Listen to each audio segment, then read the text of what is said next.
What is up, Rad Potential YouTube? I'm Mr. Rad, and welcome to today's video.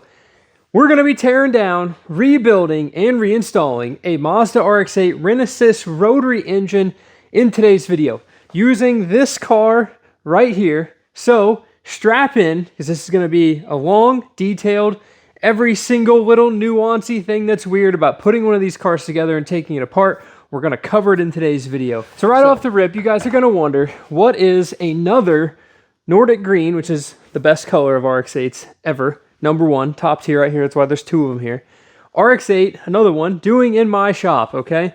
This is my friend Perry's car. Perry, not the platypus, but it is a stock RX8. It has been rebuilt, and it currently runs pretty dang good, but it has an internal engine issue, and we have low compression on one rotor. So I figured this would be a great candidate for probably the most budget rebuild. And I know y'all are going to be like, why don't you fix it right the first time and replace everything while you're in there? We could, but it's just not in the premise of most RX8 owners' kind of ownership ideal, right? Like RX8 guys aren't here to do what I'm doing with mine and spend like 20 grand and put a crazy engine in it. It's like, let's just get a good, fun sports car to drive for sub 10,000 bucks. So say you bought one and it needs an engine. This is going to be the video for you to see what you need to do to not have to pay a shop 10,000 bucks to fix your car.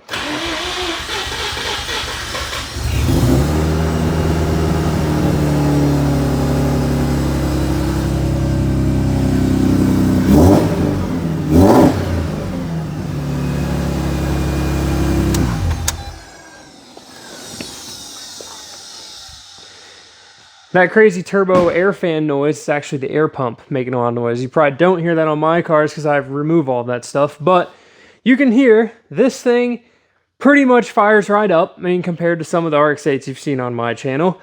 Sounds pretty good, but you can tell that there's something just a teeny bit wrong with it. And we troubleshooted ignition coils, plugs, cleaned injectors, a whole bunch of different things to try to dial out that misfire before we put our depression tester on it and figured out that this had one face of the rotary engine was down on compression. So if you're 100% new to an RX8, to a rotary engine, and you know nothing about them, here's your short little in-service. This is the rotor. It goes inside the housing, just like this. And this rotor does not actually contact the housing. It took all the seals out, it shouldn't touch. So what touches the housing? On your rotor, you have three different types of seals that make the engine effectively run. The apex seal at the tip, the corner seal, which is this little circle, and the side seal, which runs all the way down the side, connecting both corner seals. Now, those three things at each tip and side and the whole thing seals off the combustion chamber, which is the face of this rotor, as it compresses against the face of the housing. So if you look at the rotor in here again, you can see right here with the rotor pointed down, the intake air comes in the top. The rotor is going to spin, compress all that air up against the side, using all those seals to hold the air in. And then it spins again, and you can see down here, this is the exhaust stroke and the air comes out the bottom. So if any of these seals fail, we'll lose compression in the rotary engine on a multitude of different vicinities. So let's think about this. If we have an apex seal failure, and you compression test your engine, air is going to go between two combustion chambers. So you're going to have two faces that are low on compression. So we would have like 90, 40, 40, okay? If a corner seal fails, most likely you're going to get some bleed through between two faces. You'll have two faces that are down. Same situation as an apex seal because they kind of link the top. In our case, we have one face that is low on compression. That's that little misfire you hear. And that is most likely going to be one of these side seals is probably chipped or broken. Now, with how good that engine sounds and starts and everything, most likely we don't have a catastrophic destruction of ping pong rotary parts inside our engine.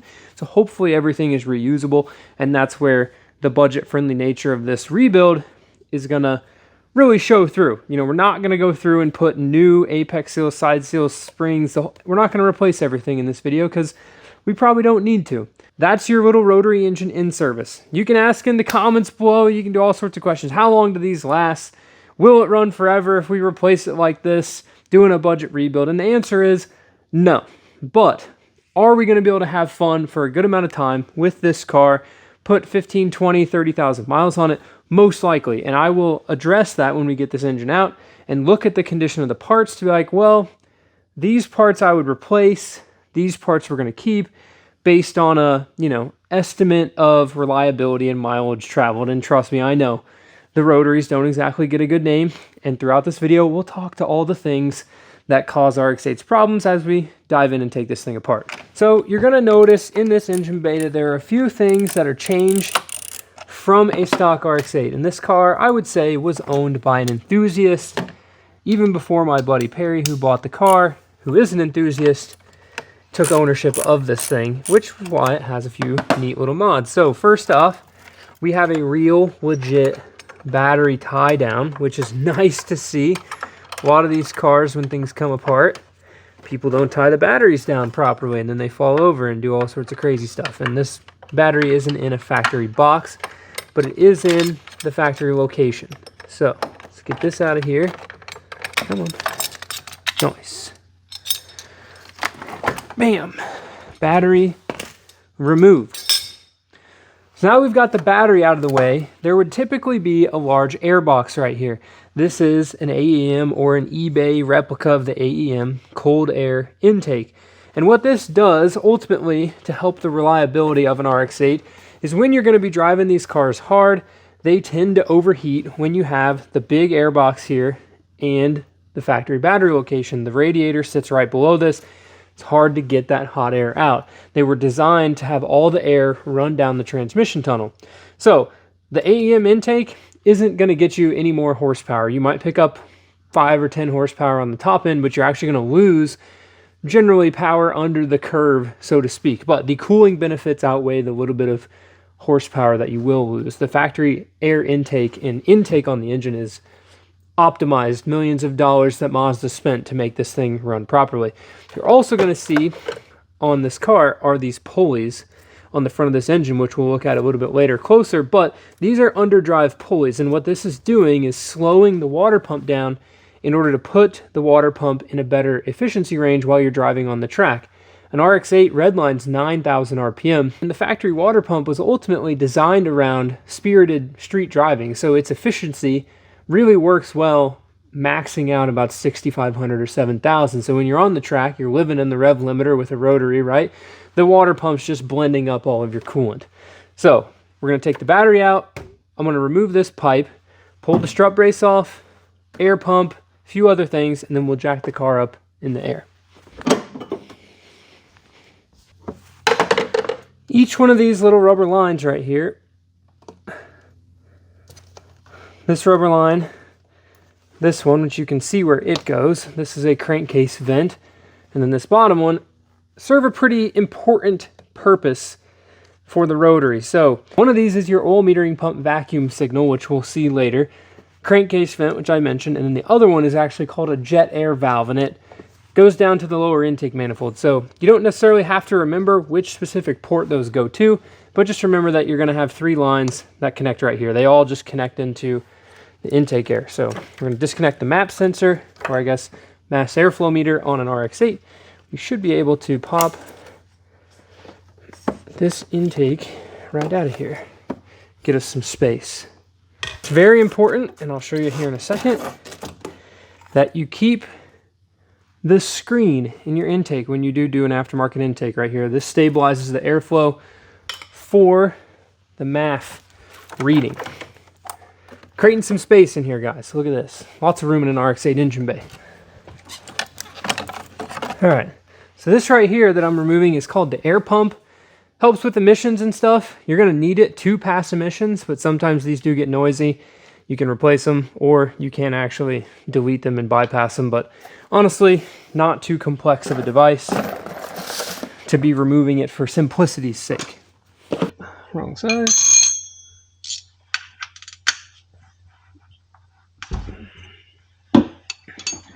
So to get the car jacked up in the air, we can go ahead and start draining the oil. And we'll probably want to go ahead and take this under tray off, but We're gonna leave it up there till we get there. Look at this. Found some creative aero duct tape under here. But at least we got this nice LRB under tray. So the oil's draining. We'll wait to drain the coolant until pretty much last, because that typically makes a little bit of a mess. You don't want to be crawling around under the car in a bunch of water on the ground, you know? So back to the top. So my next step, I like to go ahead and remove the upper intake manifold. So on this upper piece, we have a few things we have to disconnect. There's a little coolant line that runs through the throttle body, which will probably leak some water out of it because we didn't drain the coolant yet. There is a brake booster line, which is what I just pulled the hose clamp off back here. Very easy to get to on the top. You can simply pop that off, rotate it out of the way. We've got those 3 lines that came off the intake itself. This is one of those coolant lines, so we'll go ahead and pull this off. A little bit of water is going to come out of this, but that's okay. We'll deal with whatever mess we make at this point. Put that in the drain pan. Very nice. There's a blue clip on this side of the engine. And don't get confused. Don't get confused. This car has 2 blue ones. This one right here, this back one, is supposed to be red. This one is blue. The back one, which would be red, is your fuel line. So that will pull off in a little bit, but not right now. This blue one, you can usually kind of work the clip loose with your thumb. Snap it back on there. If you have trouble with it, there's a little snap on it. Not too bad. We've got a couple wires to disconnect. The throttle, electronic throttle body wire here. There's a solenoid here. Right there. And there's 3 solenoids on the back of this to unplug. I'll show those to you once I get the upper intake manifold off.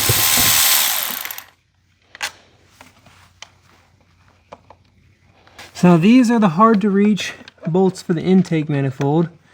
They're back under the cowl. Good thing that hit the ground. We just dropped 10 mil. Can't keep losing our 10 mil, and it didn't fall into the oil jug, which was a huge win. So these bolts are back under here, and they're kind of a pain to get to. Oh, there's this sewn adapter in the way.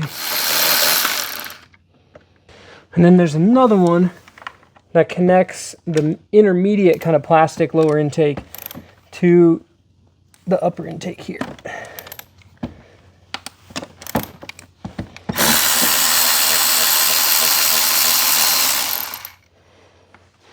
And then way down here, which is not too hard to see, but hard to see with the camera,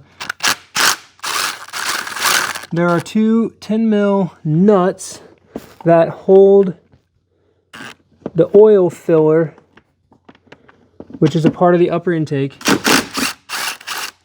to the lower oil filler neck kind of area down here. So these nuts are real easy to drop, but since we're taking the engine out, hopefully that didn't go in the oil, we'll be able to really get this thing out of here now. So once we've got those loose, the little clip that holds your fuel line, we'll kind of lift this thing up, and we'll be able to see there's actually a water line right here that we need to take off as well underneath that. So a little bit more water will come out, but shouldn't be too big of a deal. So now, as I lift this up, you're going to see some vacuum lines. And it's easier to take the vacuum lines off of what they connect to than it is to take them off the back of the intake.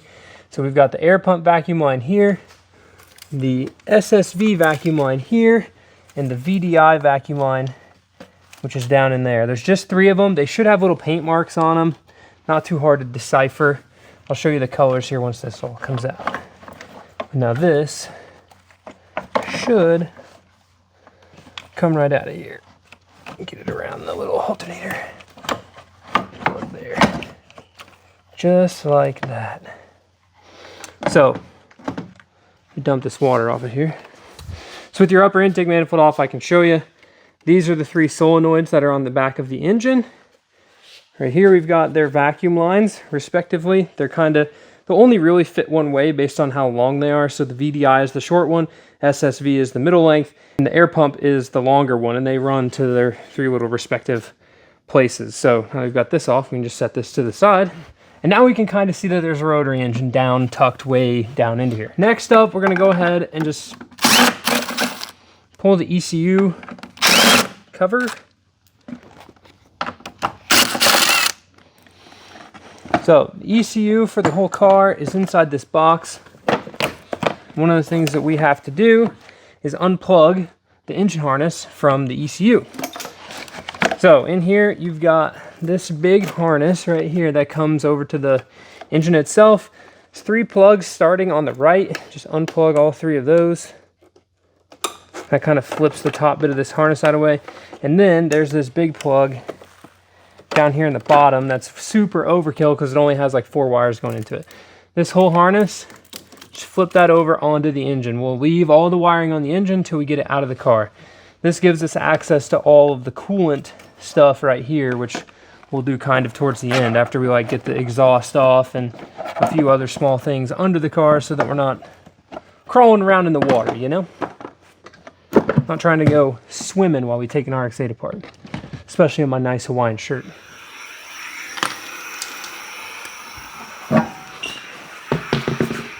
Went ahead and took the wheels off. I fished the nut that I dropped into my oil pan out.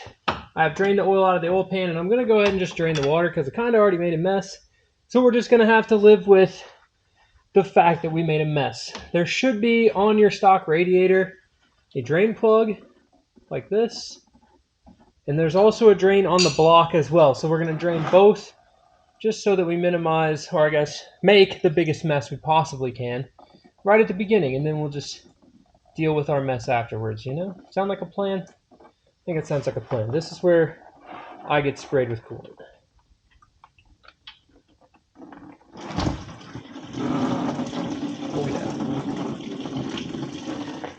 Alright, so I've creatively placed my jack stand in a very inconvenient spot for getting this off. But there is a 14mm head bolt in the side of your center iron that, once removed, all the coolant's going to run down your arm and get you very wet, which is going to be a terrible situation. But most likely that's what's going to happen because this thing sprays straight at the subframe, which then means it goes everywhere, and then it's, you know, just make a mess. So we're going to try to catch as much of it as possible. I don't think I have time for this amount of coolant deposit rate, but it is all landing in the pan currently, so I think we're going to enjoy the lack of mess. We'll see how long that lasts. So now we are ready to go under the car. We have cleaned up our little bit of a coolant and oil mess from draining all the fluids out of the engine. And these are the tools you're going to need to finish everything up under the car. At least I hope I've got them all covered on the first try. Because getting out from under your car when you forgot a 10 mil at the toolbox, like, why didn't I bring the 10 mil? You got to have a 10 mil always. So let's start with that. First off, you're going to need a 10 mil. We got to disconnect. There's a ground wire right on the side of the block. That's a part of the chassis harness. We got to disconnect that. Generally, it's a 10 mil. You're going to need a 14 mil wrench. I have a nice like wobble impact super indestructible 14mm socket. You're going to want that and like the maximum length of extensions that you have. It's just going to make it easier, trust me. Long extensions. All of this is for bell housing bolts. Okay, there's bell housing bolts along the top of the engine. You're going to want to reach up there and get them. There's one under the oil pedestal and 2 on the right side behind the intake manifold. There's also a bell housing bolt behind the starter and a bell housing bolt on the bottom right side by the exhaust. I'll have to disconnect that, and I'll take you guys under here to show you all this as best I can as it comes apart. The starter comes off with a 14 mil both sides, so you'll need that. The starter like positive wire is, I think, either a 12 or a 13, so we've got both the 12 and the 13. I've got a big old 1/2-inch drive ratchet here that's older than a lot of us watching the video because my grandpa bought this whenever he was 16. It's got the little marks in it. Always love using my grandpa's tools. Electric ratchet, modern efficiency, and assorted other 14, 13, 10 mil socket in case we need it. I think that should be just about it. We have to unplug the transmission harness as well, okay? So there's wires that come as a part of the engine harness down the trans. I think it's neutral safety, reverse, and the O2 sensor. I think those are the only 3. So let's get all this stuff undone. Right here is that ground wire I was telling you about. So 10 mil, we'll get that off. Just like that. Ooh. Starter's out. There you can see the long bolt with the nut that goes on the end. Neutral safety switch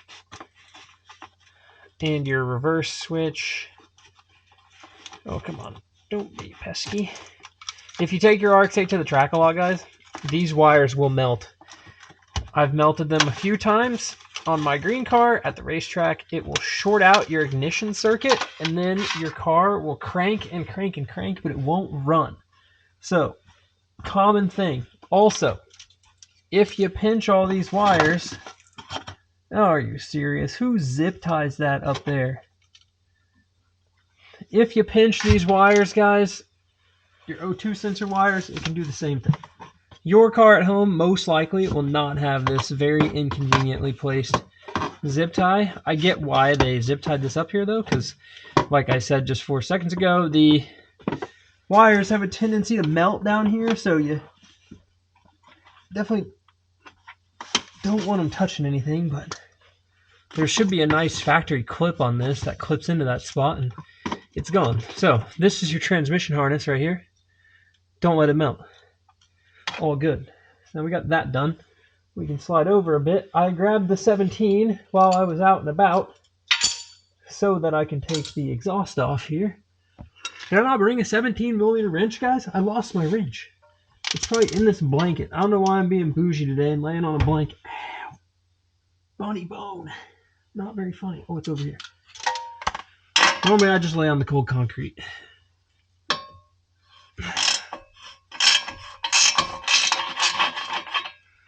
Okay.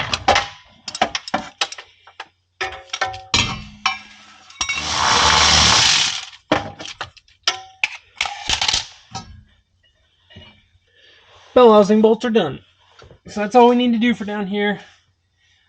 So that's all I needed to do down here for now. We will have to take the engine mounts off the engine in order for the engine to come up and out. But we need to get the mess down here cleaned up so we can set the engine hoist up. A few other small things to disconnect, like random coolant lines that are going to make another mess. That's why we're done down here. And then we take the engine mounts out. It's going to be great. That worked perfectly. Okay, so you need to take the lower section of your inner fender out in order to get to the oil cooler lines. So right in here are 2 oil cooler lines. You don't have to disconnect both of these. We actually just need to disconnect the bottom one.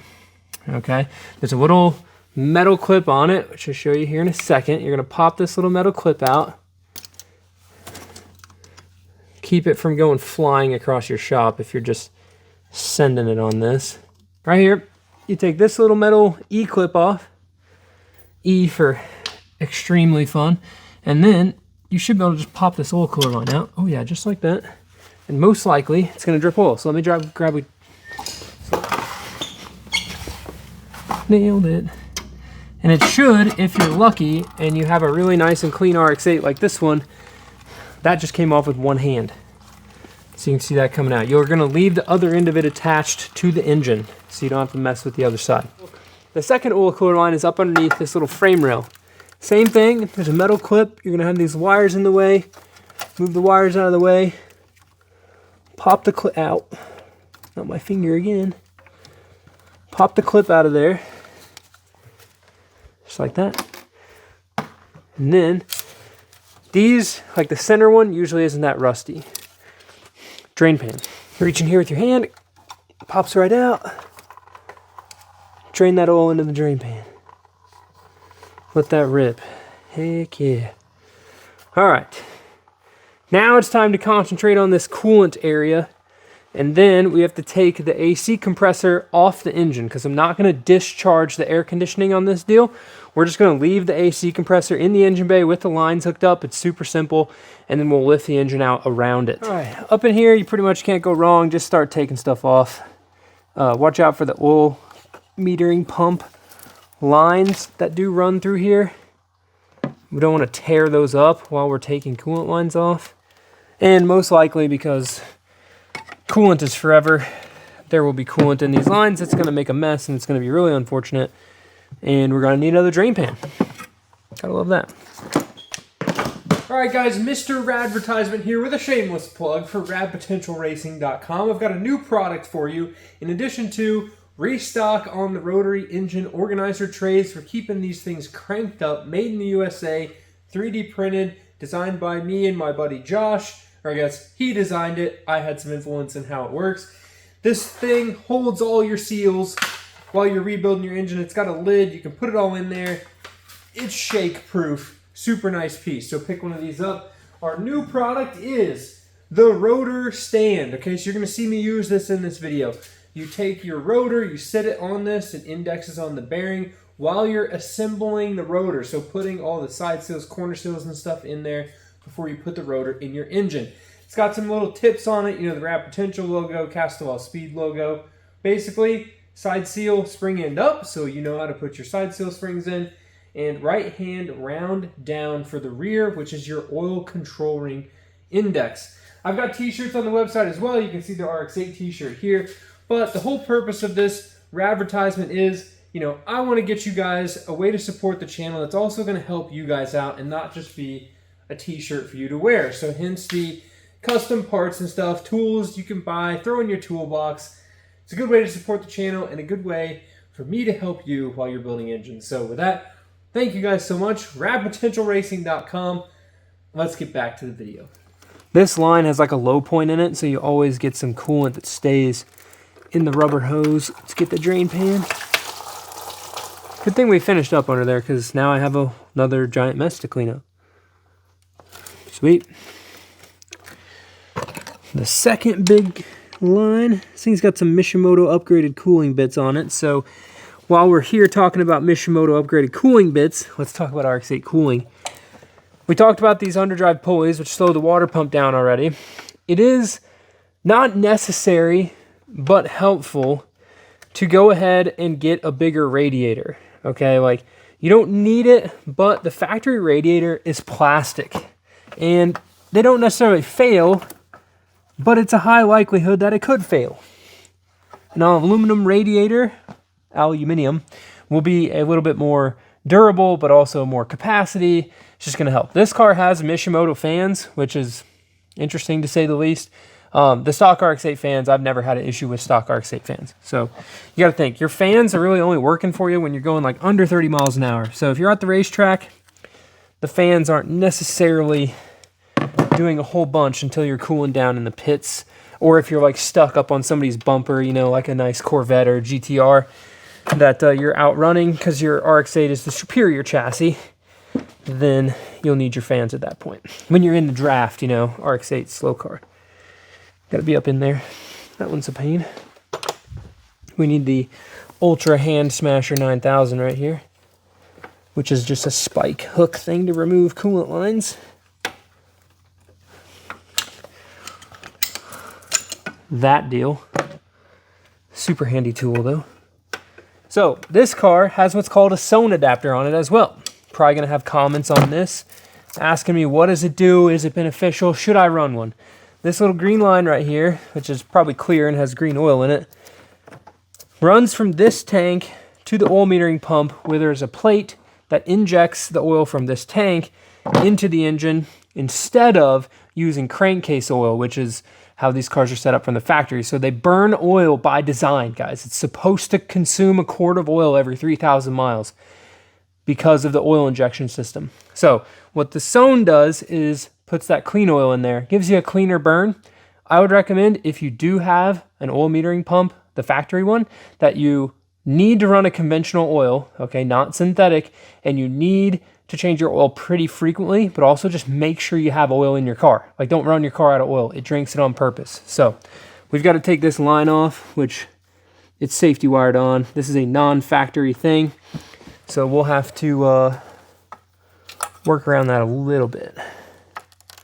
Cut this safety wire. Love me some safety wire though. And pull that off. If not, I'll have to cut that and shorten this hose a little bit, but that's not a huge deal. There's plenty of extra here. So hopefully I can get that out of there and flip it up. Then we'll do the AC stuff. And this pesky ground over here. Don't forget this ground, because I usually do. All right. You're also, when you're doing the rest of this charge harness, one of the only other wires that runs to the chassis from the engine is the alternator charge wire, which you can just unhook from the alternator and snake it back here. The main alternator, like excite, turn on, and start charging wires, all runs with the engine harness itself. So it's just this one singular wire right here. But you got to run out of there. There's a wire that plugs into the AC compressor that I'm just going to recommend you unplug so that you don't tear up the connector while you're in here disconnecting your AC lines or removing the compressor from the engine. It just makes for like moving all these wires in and up and around and out of the way a lot easier. You can just set that whole harness right there. That's the harness that goes down to your starter that we already disconnected earlier. So 12 mil, we're going to pull off the AC compressor bolts and leave that thing.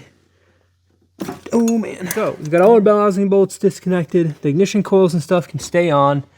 The wiring harness is staying on. Oil cooler lines, AC compressor is disconnected. So now it's time to get the engine mounts off, and then we can lift this out of here. In order to take the engine mounts off though, we've got to actually lift the engine up a little bit, take them all loose, take them all off of the engine completely so that none of the engine mounts are in the car. They'll all come out of it, and then we'll lift the engine out. These cars were built with the engines on the subframe, so they just stuck the subframe up. Some people will drop the subframes to get these engines out. I prefer to just lift it right out the top. It's ultimately not that hard to do the whole, engine mount, fango, wango stuff. You don't have to deal with steering, you don't have to deal with suspension. There's some things that are harder to reach, but honestly, like, I've only been at this for, I don't know, an hour, so it's really not even that, there's not a lot of time here to get these out, especially once you know where everything's at. If you have the ability, I would recommend going ahead and removing the hood. The nice thing about RX8 hoods is that the hood hinges are slotted, so you can literally just take the rear bolts out, and then by yourself, you don't need like 16 people, these are aluminum, you can kind of support the middle. Okay, there's a big frame under here, so you're not going to dent it, and kind of slide the hood forward, and it'll come right off. Okay, then place this in a location where it's not going to get damaged. Here we go. So get you a nice little chain, hook it up to your lift points.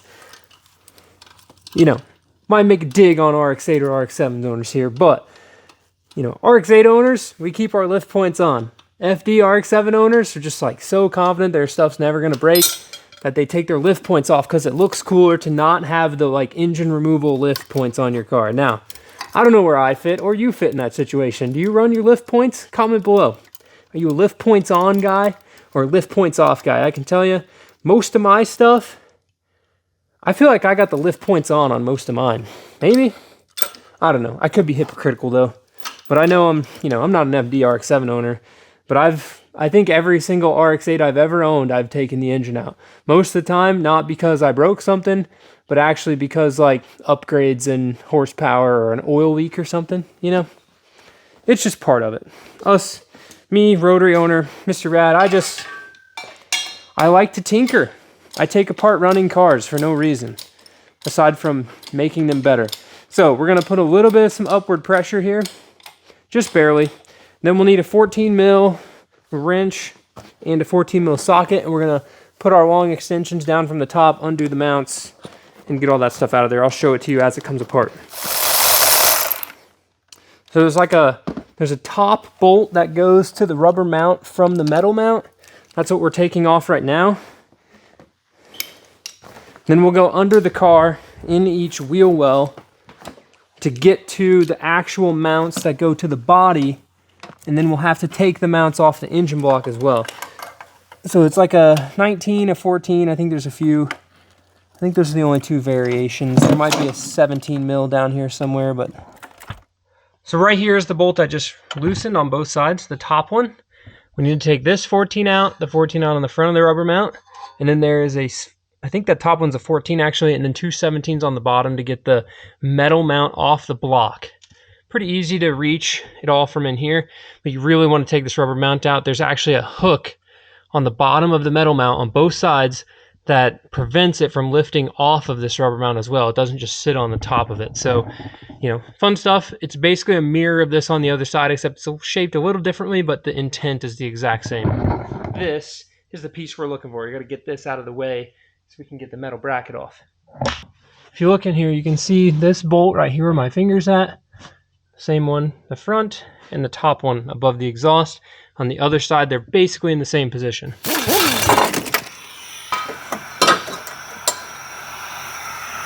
Easy peasy. Now, we're ready to lift this deal up out of here.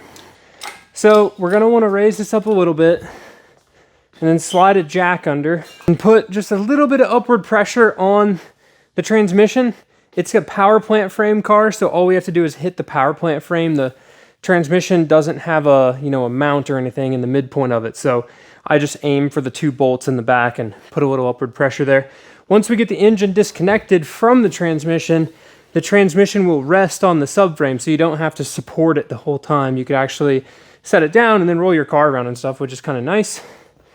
So that's supported. We'll give this like 1 extra little half a crank. And then all we got to do is kind of slide this forward like that. Get our oil cooler lines clear of everything. We fish the transmission harness up here, which we kind of already shoved up here, but go ahead and fish it out just so it's not tangled on anything. And then I forgot the heater line on the right side. Heater line that comes off the back of the block goes up here onto the firewall. I want to disconnect it from, twice, really? Disconnect that 3 times. Stay on there. Okay, we're going to disconnect that from the firewall heater line. It's just easier that way. And then just put it back on the block when you're done rebuilding your engine and stuff. So, cool. The clutch, slave cylinder, all that will stay attached to the transmission. You don't have to worry about it. So, not a huge deal with any of that. But this should be, for the most part, free. We can go up a little bit to clear the pan of the subframe. And this thing just should start walking its way right out of here. There's going to be heater lines, all sorts of stuff like in the way, potentially catching on things, especially the AC compressor. Once you get the front hub pulley clear of this little frame rail in here, this whole thing should come forward a good bit now and give us a little more room. Definitely should have taken that air pump bracket off too, but that's okay. Make sure ground wire is disconnected. There we go. Coolant lines should all fall out of the way, so we should just be able to go up.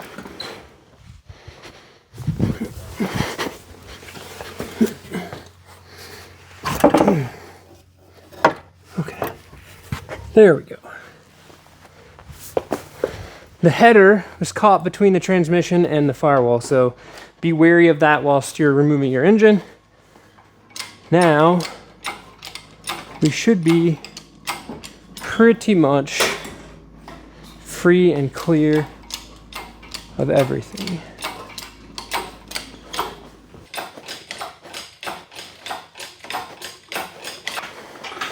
And just like that, we've got our engine out of the car. So now, in order to get this on our engine stand, or if you're going to tear this apart on a bucket, either way will work. We've got to take this oil cooler line off. The other oil cooler line can stay on there. I'm going to go ahead and pull the plug wires off while I'm here too. That'll give me, and the coils, and that'll give me the room to put my engine bracket on here to put it on my stand so we can flip it around. Then we'll take all the other ancillary parts off, which I'll walk you through as we go.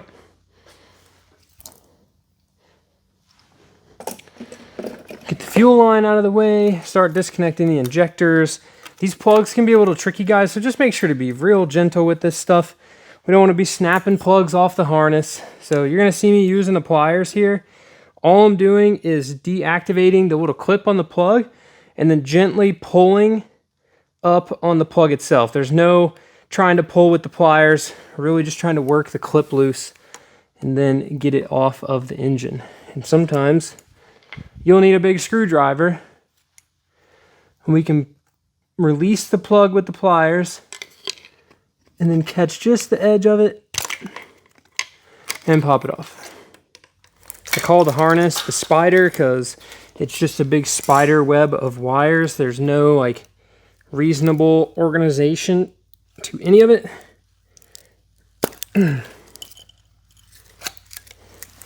Oil metering pump wiring there. We've got the auxiliary port valves down here on the intake, which has a nice zip tie on it. I love that. It's interesting it's got a zip tie on it. I wonder if they had it zip tied open or something, or why it has a zip tie.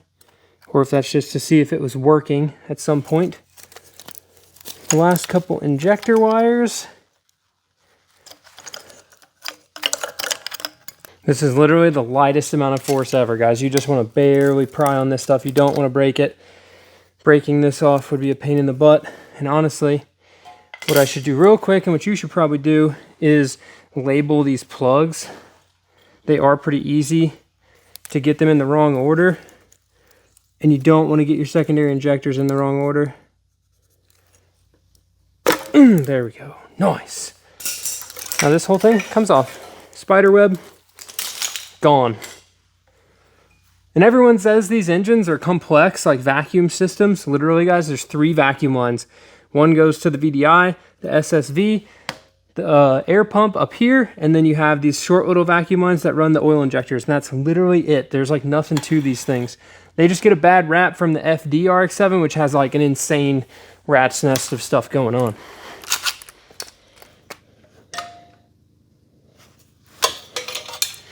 So they couldn't have gotten this bolt that tight because you can't reach it. Megan Racing header, okay. Don't mind the design so much, but this bolt's a pain in the butt. At least with the factory exhaust giant cast iron thing, you can just reach all the bolts. Be curious how much header horsepower you gain from the header. Horsepower, header. How much horsepower you pick up with this deal. Looks nice. I think I'm going to leave the oil metering pump on the front cover, and we're just going to take all that off as one unit. So you can leave this on here. We'll have to clean it up, but I just don't want to have to reseal all of this as we put it back together.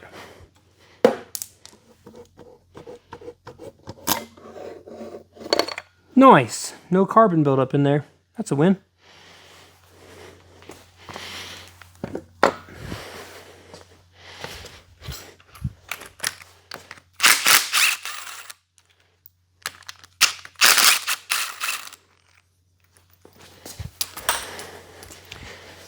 I'm going to be very gentle with these. Slide these rubber hoses off the injectors. Don't try to take the rubber hose off the plastic thing. You'll destroy the plastic thing pretty much instantly. Just don't want to break it.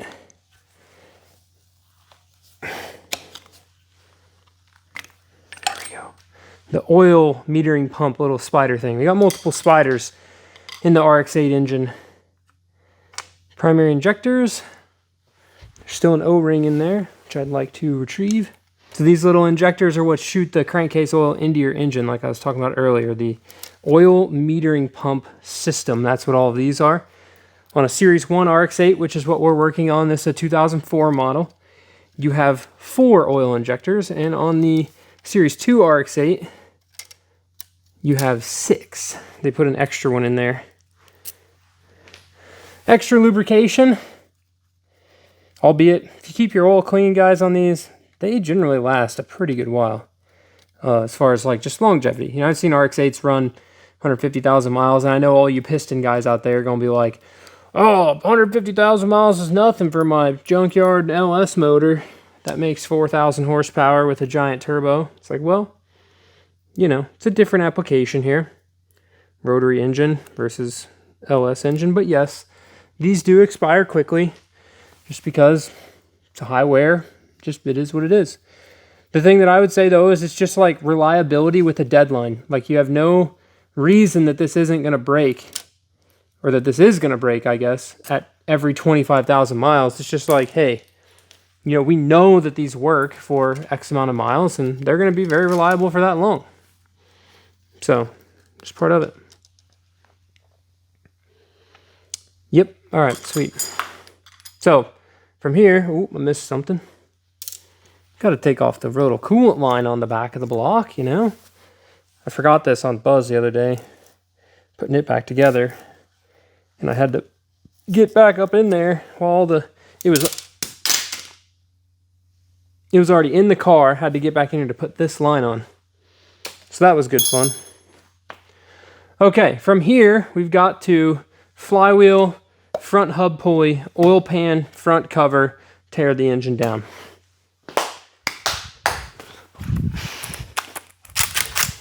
All right.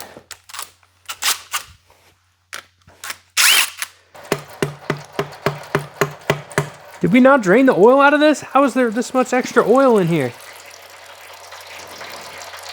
The drain plug was out for... There we go. Probably all came out of the baffles and stuff. 2 10 mils, pull the pickup tube out. These are plastic. So don't drop it, smash it, step on it, do whatever you want to do. There's a nice O-ring on the RX8s versus a gasket of sorts for the older RX7s. We'll go ahead, whoosh, think with your dipstick.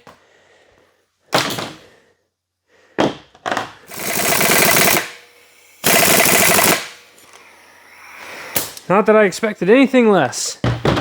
As of late, every single RX8 front hub bolt has been stuck on, but this is even a rebuilt engine, so I don't know why that's stuck, but we're gonna have to jack handle it off.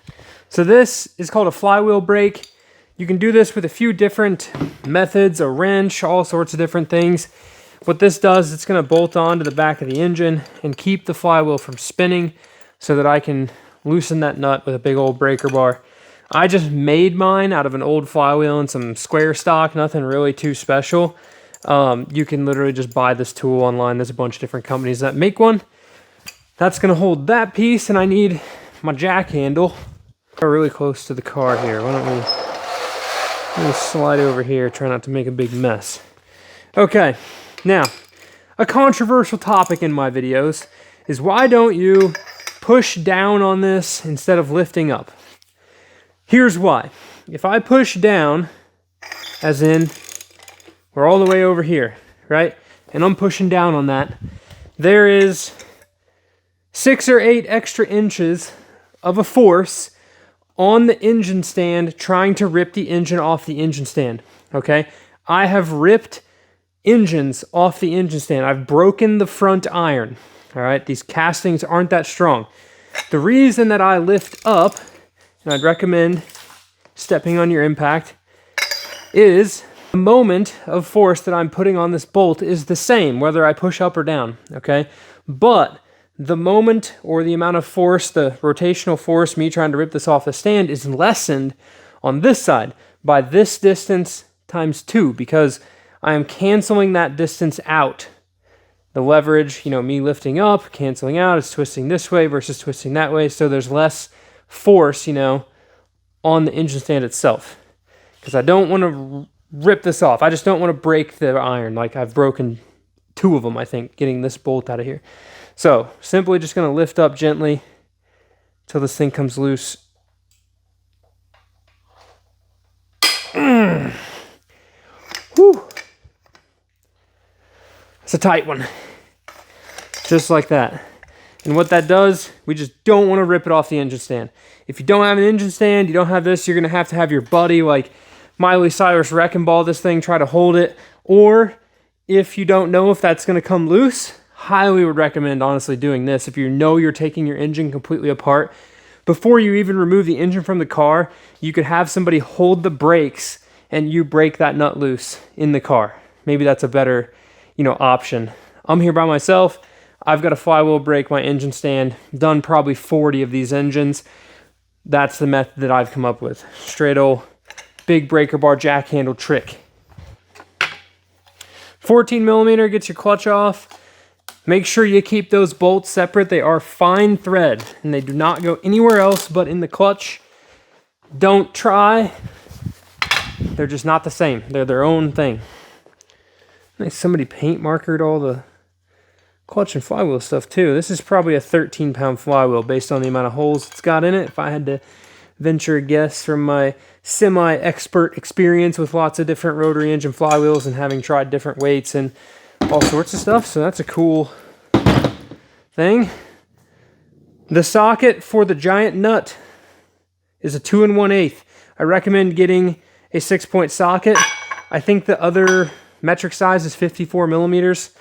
I was lucky enough, I don't know, 7 or 8 years ago in my small town here in Indiana, I went to a tool shop, and the guy there, this is like an old school tool shop, so not like Harbor Freight or something, but like, you know, classic where my grandpa used to shop for tools probably.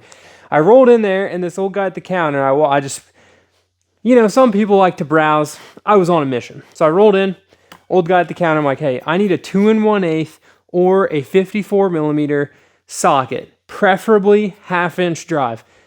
The guy's like, I got one. Walks over to this shelf. I mean, this is like one of the smaller sockets on this shelf, okay? Goes through, looks back, pulls it out, blows the dust off of it. You mean this? I'm like, yep, perfect. Now this was like a $70 socket, but the best part about it is it's 1/2 inch drive. So like Charles, who helped me rebuild the Brown Recluse engine, has taught me just about everything I know about this stuff. His 54 millimeter socket is chrome, and it's 3/4 inch drive. So I got like level up on the sweet old school deal right here.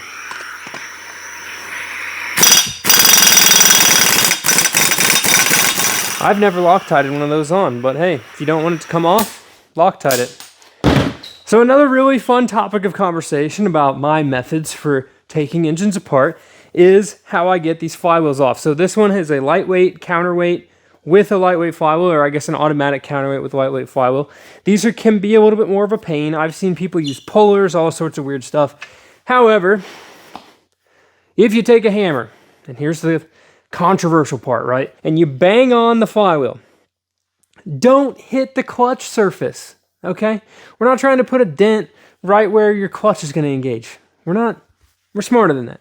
You want to hit the outside edge where there's a nice solid spot, and you want it to ring. You want to like resonate the frequency of this. It's like a C-sharp, super sexy xylophone player, just like it's a precision noise. This is not, you know, Paul Bunyan or Babe Ruth hitting a home run through a Renesis engine here, guys. This is precision, okay?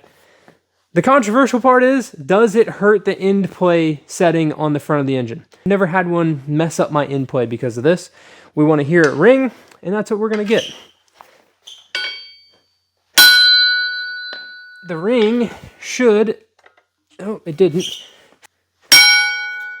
There we go. C-sharp, right? Comes right loose. Simple as that.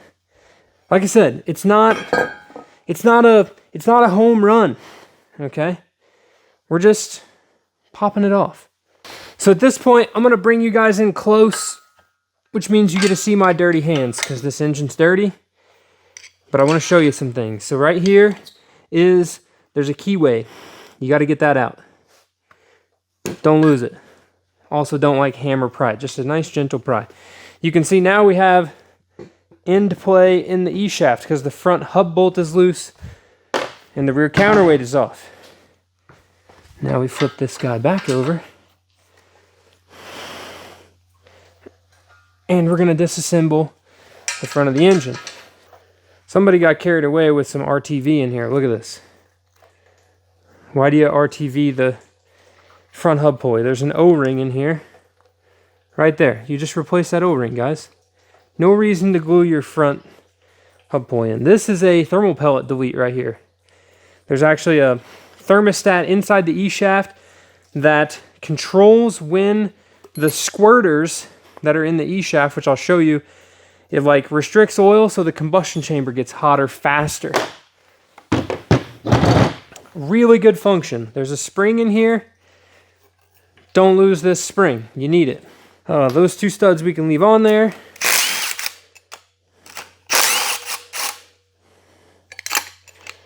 Really? Never mind. Those two studs we have to remove. The air conditioner tensioner.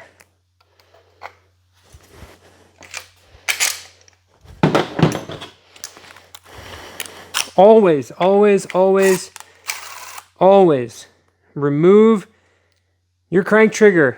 These are like $200. They're plastic. You'll break it. Just remove it. Put it in a box in a special safe place where no one can mess with it. Front cover bolts are all 12 millimeter head. There's one stud that stays in for the water pump, so it doesn't have to come off.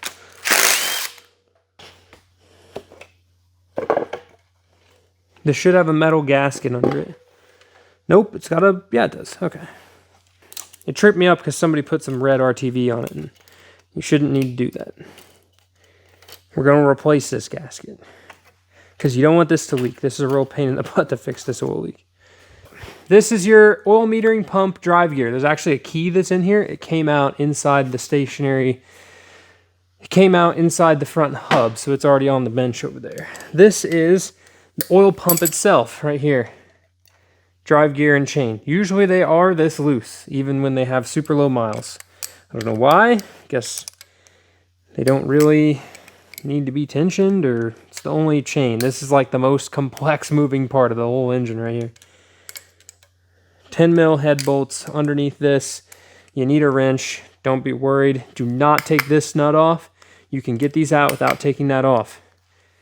Just leave that nut on there. There's a little key down in there. It's a real pain in the butt to put back together. You don't need to disassemble the oil pump unless you actually have a problem with it. And having talked to tons and tons and tons of engine builders, you most likely don't have a problem with it. Unless you had the same issue that I did with my red RX7 last year. I was driving to Cars and Coffee. My front oil cooler line that goes from right here, this port basically, out of the car, it exploded. All my oil fell out of my engine within about a half a mile. I had a long, I'll put the picture up. You could see where my engine expired. I made it about a half a mile, the engine locked up. Good times. The oil pump was wrecked. It was full of metal. Just because literally it ran without engine oil for half a mile and exploded. The rest of the engine was fine though. I put a new oil pump in it, new front stationary gear because it was stuck on the E-shaft, new E-shaft. You know, the little things when you're a rotary engine lover, you have to have these things. I just love these engines so much. I had parts laying around. I could fix it. It's part of the... It's just unfortunate. I made the oil cooler lines and they weren't up to snuff. Lifts off. Now that little gear you see there, you can look at this, look for scoring, look for anything weird. This one's got a little bit of scoring on it, but no big deal. The inside of the housing looks good. Front counterweight. Just slide that off. There's a little washer on here. Don't lose that washer. You honestly don't even need to remove it. Don't even like clean this, really.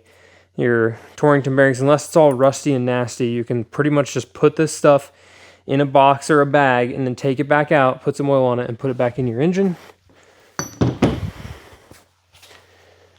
This is where your Endplay is set.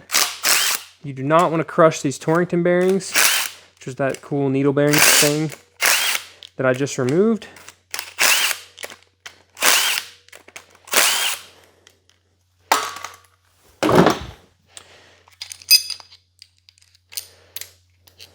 Perfect.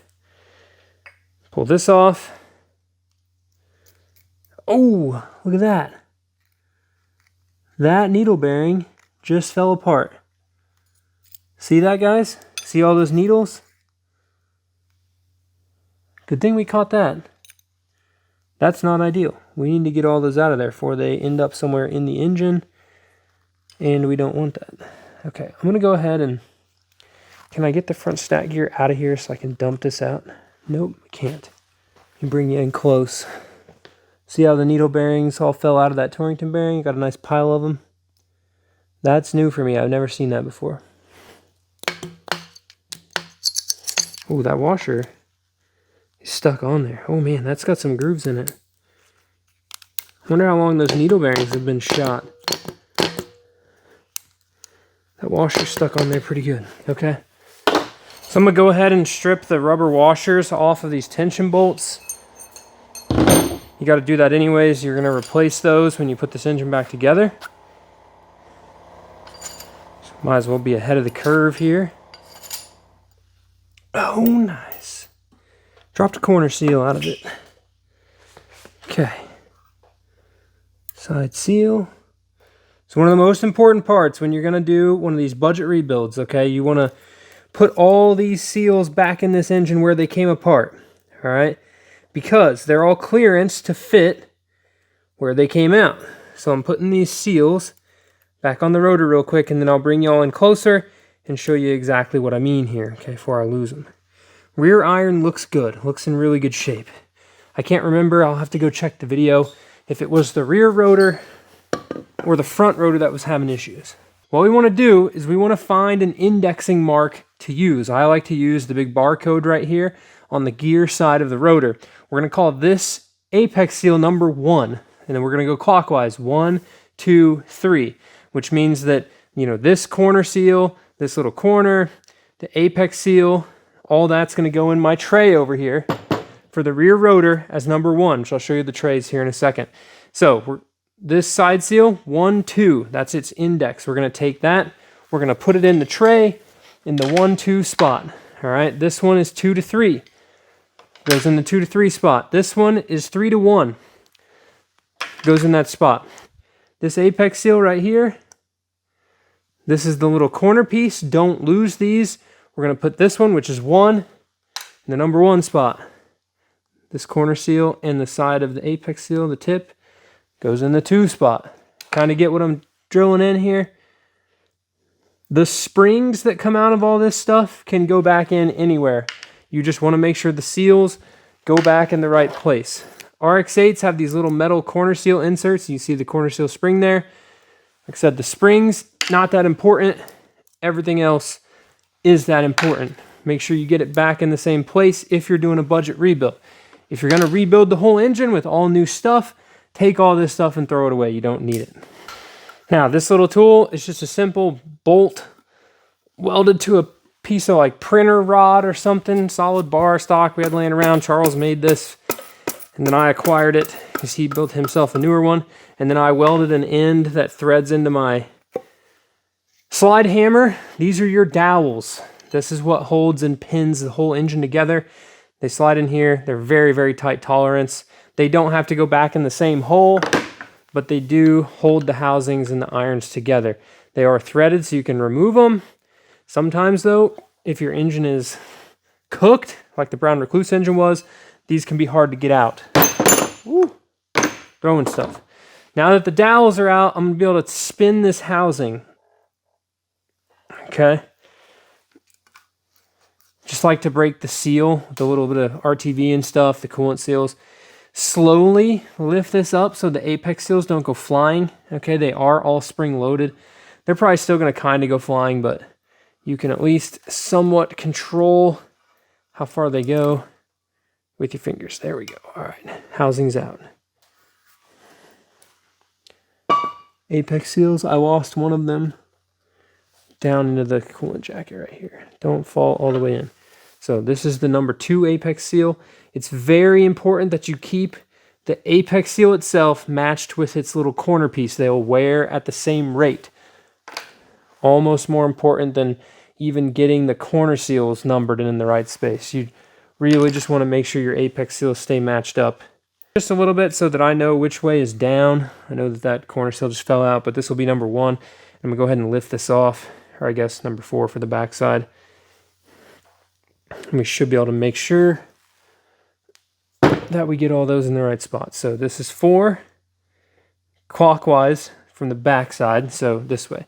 So number 4, we'll put that there.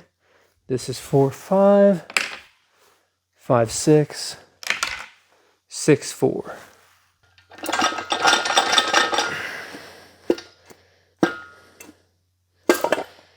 There went that washer on the front. So you got to work this over the E-shaft.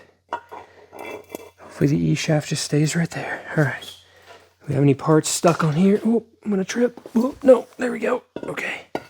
Bunch of parts stuck on here. Okay. All right. On the back of this, you should have some letters and numbers that are going to correspond with that same index on the other side. So we're going to call this number 4 so that we keep our same pattern going here.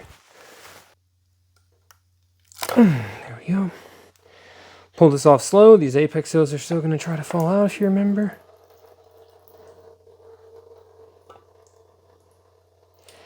There we go. Not bad. Not bad. Okay. Number 4 or the number 1 apex seal. Looks good. The number 6. And this one fell out over here. Let's grab the springs. Big spring and a little spring in these guys. Don't lose any of this. You've got big spring, little spring, apex seal. We got super lucky on this engine. It's got one broken apex seal. The rest of this looks really good. Okay? So we're going to get all this stuff cleaned up. I've got a bunch of other videos on cleaning up these parts. Literally, simple green, a light brushing, blow them out with air, make sure oil passages are clean. And a nice pressure washer. Just blast all these out. Get everything nice and clean, blow it out with air, and then scrape all the gasket surfaces, etc. I'll probably show some of that here in a second, but let's get these cleaned, and then we'll assess all these parts, and we'll look at this to decide, like, what do we want to, you know, repair, fix, etc., etc. What do we want to replace as well?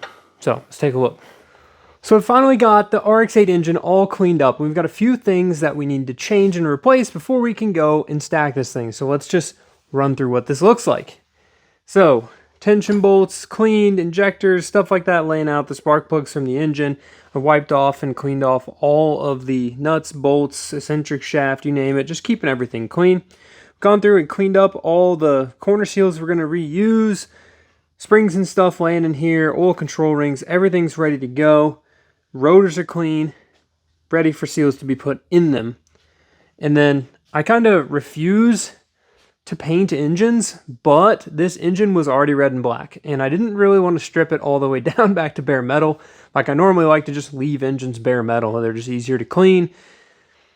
It's aluminum and cast iron. You can keep them from rusting. They look generally pretty nice. When you start painting stuff, the paint starts flaking off, and I'd rather just not deal with flaking off paint like this one was. So I freshened it up. Nice red and satin black, just to keep it to, you know, it was red underneath, so we just painted over the red. The front cover, let me tell you, it's a lot of red. It's out there.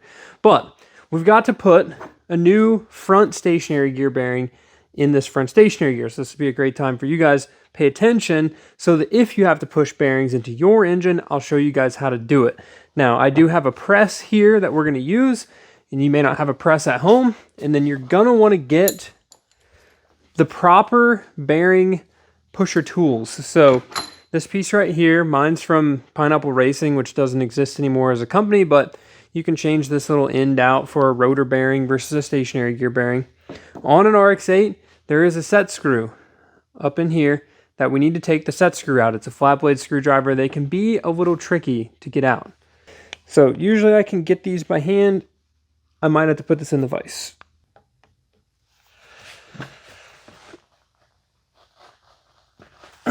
There we go. So you want to put a bunch of downward pressure on that while you turn so you don't blow it out, because it is just a standard flat blade screwdriver, which is nice, but still it's a very thin groove in here, so thin screwdriver as well. Don't lose your set screw. Let's go push this out. So there's nothing special about the press that I'm using to do this. It's just a Harbor Freight, like 20-ton shop press. They're not that expensive. They're just kind of big, and definitely put it on caster wheels so you can move it around. The bearing goes in from the back side, so you want to remove it from that side. Now, on an old school rotary engine, there's actually going to be a staked section of the bearing. So right there, you can kind of see where the end of my finger, that little edge, there would actually be a little groove in the stationary gear, and you would need to make sure that you get the bearing lined up perfectly with that. On the RX8s, you need to make sure that you line up the windows of the bearing, which I'll show you here in a second, with the windows for the set screw and for the oil feed to the bearing. So we're going to go ahead and push this one out. It's as simple as take your stationary gear. It has to come out this side, so we want to put it on the press like this. The bearing tool has this little separate collar. We need to take that off because we're going to push clean completely through the stationary gear. So we literally just sit this in here, get this lined up. So you want to make sure that we're supporting the stationary gear and we're not just going to like crush the bearing. There should be a nice big hole in whatever you're pressing it into.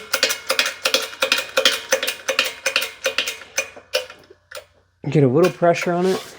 And this is where this gets a little scary for most people, or they worry a little bit about this. But typically it's going to pop and then it's going to start moving. So Generally, they don't just... There's the pop. So it's broke the bearing loose, and then this thing will just come right out.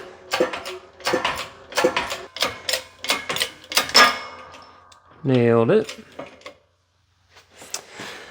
And just like that, the bearing's out. Easy peasy. There's really only one size of bearing that I ever install into these, and that's the yellow. So there's different color codes for different diameters of bearing. The yellow is the biggest bearing, okay, meaning the largest inner diameter. It's going to give you the most oil clearance. You can get like the race bearings, you can do all sorts of different stuff. I always just put the yellow one. The difference between the biggest and the smallest is so minuscule that it's just best to run these. The bearing itself, there's a big window.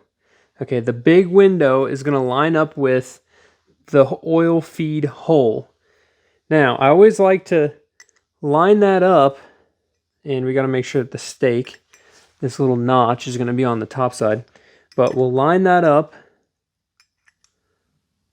with the hole, and then you just want to verify that there is a hole here for that set screw.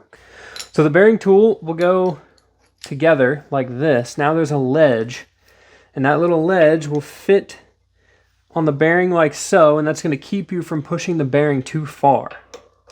So what we're going to do here is just, it's very hard to get these started. They're kind of, it's always going to kind of want to start at an angle.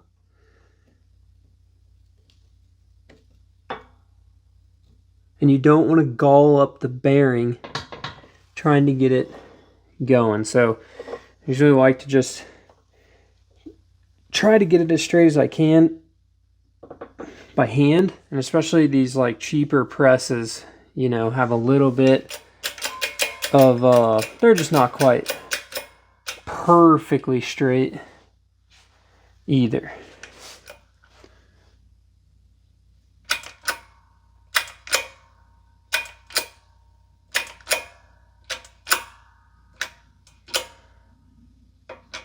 Okay, so before we go super far, we've got it started. I'm gonna go ahead and break this loose and just give this a spin and just make sure we're still all lined up. You know, you only get one chance to check this. If you push it too far in, you don't really want to push it back out and then put it back in if you've got it in there crooked. So the oil fill port looks like it's gonna line up and the set screw hole is gonna line up. So we should be good to go. And this, notice I don't even have the rod up there. You can pretty much do this without a ton of force. If it takes a ton of force, then you got problems and it's crooked. And go down until we bottom out the press tool. You'll feel it get real hard.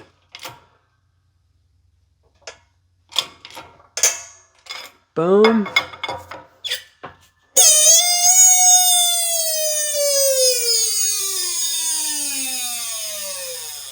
That was an interesting noise. And just like that, we have a new stationary gear bearing in. You should be able to see straight through this hole right here. And then when you look down into the hole for the set screw, you should be able to see the bearing on the other side. Easy peasy. Now I've seen these little set screws end up in the oil pan of engines. None that I've built, but I've seen them on the forums. Like, oh, what is this metal piece? Did it come from my oil pump?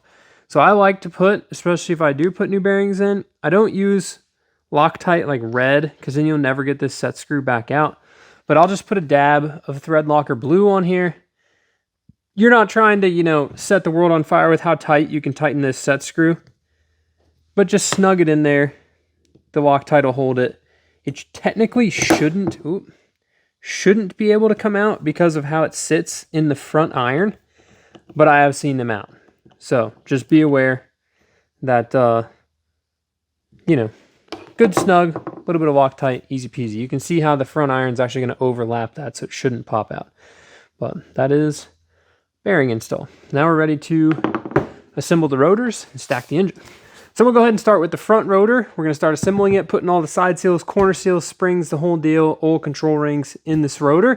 But I got a Mr. Radvertisement for you. So this is my new Rotor Assembly tool, and what this does is as you assemble your rotor, you can sit your rotor on this, and now the rotor doesn't touch the workbench. So your seals that you put in on one side, you flip it over, they don't sit on the dirty workbench. The grease holds them in, they don't get dirty. It's a huge win. It's like a nice little tool. And then also, I put the little tricks on here. So you have right hand round side down, which is your oil control rings, which we'll get to in a second. And then you have side seal, spring end up. So the little tips of the springs point up. So you can find these on radpotentialracing.com. Better than pushing t-shirts on you guys. I do have t-shirts and stuff. You're hitting my tripod. So I've got my front rotor here, ready to go. You can tell it's the front rotor because on RX8s, they are directional, but it will have a little mark on them that'll say F, D, something, something, something. It's like a serial number for the rotor. The rear one will say R. Okay, so the front of the front rotor is the gear side, and we're going to start with the oil control rings. So I've got here some aftermarket oil control rings. These can kind of be a pain to get in. The OEM ones do work better, but this is a little bit of a budget build and do work better. I only mean they're easier to assemble. They just fit a little bit nicer. These are a little bigger than OEM, so they fit a little tighter and they can be kind of hard to get started.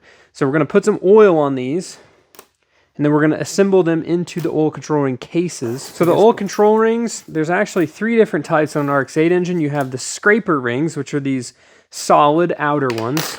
It's going to be 4 of those, 1 for each side of both rotors. And then there's going to be an inner and an outer oil control ring, so a big one and a small one. All the housings are the same. Where it starts to get different is the springs. So we'll grab all of our housings here and just put all our springs in a nice pile. Somehow they always end up getting insanely tangled up, even though you definitely stack these up individually. This is just good old engine oil, nothing too crazy. Some cheap stuff I use to aid in lubrication as we assemble things here. So take your oil control rings. You can just douse them in this if you want. Start with the inners. Probably going to get a little bit dirty here. Put some oil on them. The inner ones are the easiest to assemble because the oil control ring goes around the outside, so you just pull it over like putting a normal rubber band around your wrist or something like that. Super easy. So we'll go ahead and just assemble all of these, and I'll make a pile over here as we go. Now, the outers, the oil O-ring actually goes on the inside of this housing, and it's kind of a pain to get these installed. So once you get some practice, it's like pushing a rope. You just really can't get them seated in there very well, and the aftermarket ones are a little bit plus or minus. They're still a good seal, but just assembly can be a little cumbersome sometimes.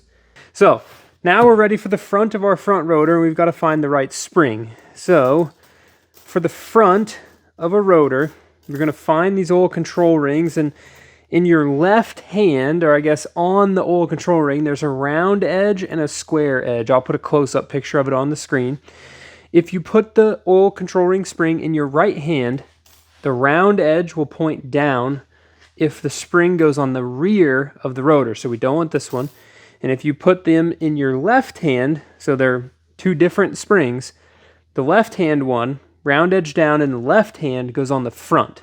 So right round down rear is the nice all the letters match, alliteration kind of deal. Left round down front doesn't really match, but it's the opposite of right round down. So there's a little dot in the rotor. We want to line the round edge up with that dot. We're going to drop these in here just like that, and then we can grab our inner oil control ring and housing. There's a little groove on it, and we're going to take that groove and line it up with the square end of the oil control ring spring. And what this does is it keeps this housing and oil control O-ring from spinning as the engine spins over. If you put these in backwards, the springs, they will spin and it will cook your oil control O-rings very, very quickly. So as I'm pushing this down, you want to never, ever, ever take your finger or your thumb and slide it across this. It'll just cut you right open. These things are nice and sharp. So you can get this pushed down in here. If you have to use like the rubber, if you have to use something to help you push these down, I like either a plastic or a wooden hammer handle, and you can really kind of get a good bit of leverage to push those down. using the handle. Make sure it's good and clean and it's not like a chewed up wooden one that you've banged on stuff, but then you can just wipe off whatever debris is in there. So now the outer spring, same thing. We want left hand round side down because this is the front of the front rotor. And it doesn't matter if it's the front or the rear rotor. We're simply looking at which side of the rotor is facing forward in the engine. Okay, so here we go, left round down. They're going to find the dot. We're going to put the little round edge in the dot right there. We're going to grab our outer ring, find the little groove. We're going to line the groove up with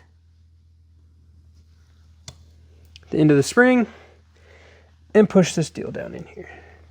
Nice. And these will stick up a bit, right? Because they are spring loaded, so don't expect them to sit all the way down in there. But you don't want them to be, you know, falling out.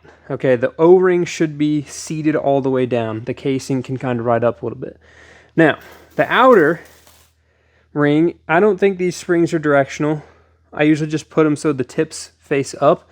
There's a peg. You're going to line the ends of the spring up on the peg, which is a win. And we're going to grab our scraper ring here and start it on the edge that overhangs the peg. So there's like a little, you know, tip sticking up. Get that end in there, and then you can kind of just rotate this around, and it'll seat itself in there on that spring, just like that. Nice. Okay. Before we do the rest of these seals, we want to do the oil control rings on the other side because you're going to be pushing on this pretty hard. So rear of the front rotor, we want right hand round down. Go ahead and drop, I believe this is an outer. We'll find our little dot. Bada bing. Drop that spring in there. Grab our outer ring, find the groove. Y'all are professionals by now, know exactly what's going on. Line the groove up on the end of the spring. Push that baby down in there. Don't slide your fingers so you don't cut them open. And then just like that. That one's in. I found a right round down earlier, so right round down for the inner. We find our dot. We line that up. We grab our inner. Find the groove. Line the groove up with the end of the oil control spring, just like that. Bing, bang, boom. We push this in without sliding your fingers. And just like that. Oh, that one's kind of being cantankerous. In there. Boom. Now for the outer, the big spring. Just like to put the tips of it up. Let's find our peg. Bang, boom. Nice and easy. These are over here. Start with the little T end. Get that indexed right up against that peg. And then we just spin that deal in there. Nailed it. Perfect. Okay, so now we can put our corner seal, spring, side seal, all that stuff in. We marked everything relative to this barcode or our letter of balance for the rotors because we're putting the same side seals, corner seals back in this. So these side seal grooves on the rotor are a specific length, and you actually clearance the side seal to fit into that groove, the side seal slot, okay? RX8s do have a letter for each slot. So like this is an L, that's also an L, and this is an N. And you can pre-order already cut side seals for these. They did that to make them like easier for Mazda dealerships to rebuild these engines. However, sometimes the tolerances of the pre-cut seals are a little loose, so you can order uncut seals and then clearance them to the proper spec and put those in your engine as well. We usually shoot for, I believe it is 0.006, so like 6 thousandths of an inch of clearance between the end of it and the corner seal, and I have a video going through exactly how to clearance side seals on the channel, so go check that one out. We're not going to do it for this one. So we're going to start with the corner seals and the corner seal springs. And this is where we're going to want to grab just a little bit of grease because you don't want these to spin. So we're just going to kind of put a little dab of grease in the corners, just like that. We take our little baby corner seal spring, we're going to set it in there with the groove facing towards the apex seal so the apex seal can fit down in there. That grease is just going to, you know, keep those lined up. Now we're going to grab our corner seals, it's very important. These corner seals have a metal plug in them, okay? You want the metal plug to not fall out, but it should, when you put this in there, the metal plug will get sandwiched between the rotor and the outside, so the metal plug can't come out of the corner seal. If you put them in backwards, they will fall out and they'll end up in your port, and it's going to make a huge mess of your engine and tear everything up. So as you put these in here, make sure that they are springy. You don't want these to be getting stuck. If they're getting stuck down, then you need to clean your rotor a little bit better. Make sure that everything fits nicely. Or, you know, maybe you dropped your rotor, or the rotor you bought in shipping got damaged or something. All sorts. So here what I'm doing is simply using the apex seal to line up the corner seal so that when I go to put the new apex seals in, all of this stays hunky-dory, happy and healthy, and we don't have to fight a spun corner seal, which is a pain in the butt to fix once you've got it in there. So then we'll take a little bit of grease and just put it on and around that corner seal so that it doesn't, you know, spin again. And we'll check them again. I just always like to stay ahead of it. Now we're ready for side seal springs. So on these side seal springs, the end of the spring, you want those to be pointing up such that they can't go under the corner seal. So we'll go ahead and put all three of these in here with the spring end up. Okay, and now it's time for the side seals. So we had labeled these 1, 2, 3. So 1 to 2, 2 to 3, 3 to 1 is how I put them in my tray. They're all nice and cleaned up, ready to go back in there. So we're going to go ahead and slide these side seals back into this. And I have a pretty good micrometer for the clearance of these, so looking at this, it's probably a little bit big. You have to hold RX8 side seals down in order to see the clearance. That might be like 9 or so thou, which is okay. Sometimes we'll take apart a brand new Renesis. Some of my engine builder friends, and they would see like almost 10 or 11 thou in an OEM engine build from Mazda when they're brand new. So the Renesis kind of like the side seal clearance to be just a little bit looser than your typical old school RX-7. So these side seals love to fall out whenever we flip these over. So you really got to put some grease on these to get them to stay in the rotor as we assemble the other side of this rotor. And that one is number 1. Perfect. Okay. Repeat the process. Boom. Rotors assembled. All right, so I went ahead and I got my apex seals super glued together. Basically, you're going to just super glue the little tiny pieces to the large piece. So it's like taking a 2-piece apex seal and making it a 1-piece apex seal strictly for assembly. So while these are drying over here, we can go ahead and get started with the front iron. So the first thing we've got to do after we've cleaned everything, after we know we're ready to assemble this engine, get your front iron on the engine stand, is we have to put the front stationary gear into the front iron. So we need to make sure it's not going to fall out. So your stationary gears are held in by these little 8mm bolts. They have a 12mm head on it. You want to just put one of these in here. The front stationary gear gets the longer ones, and the rear stationary gear gets the shorter bolts. Once we've got that in there, we can flip this over.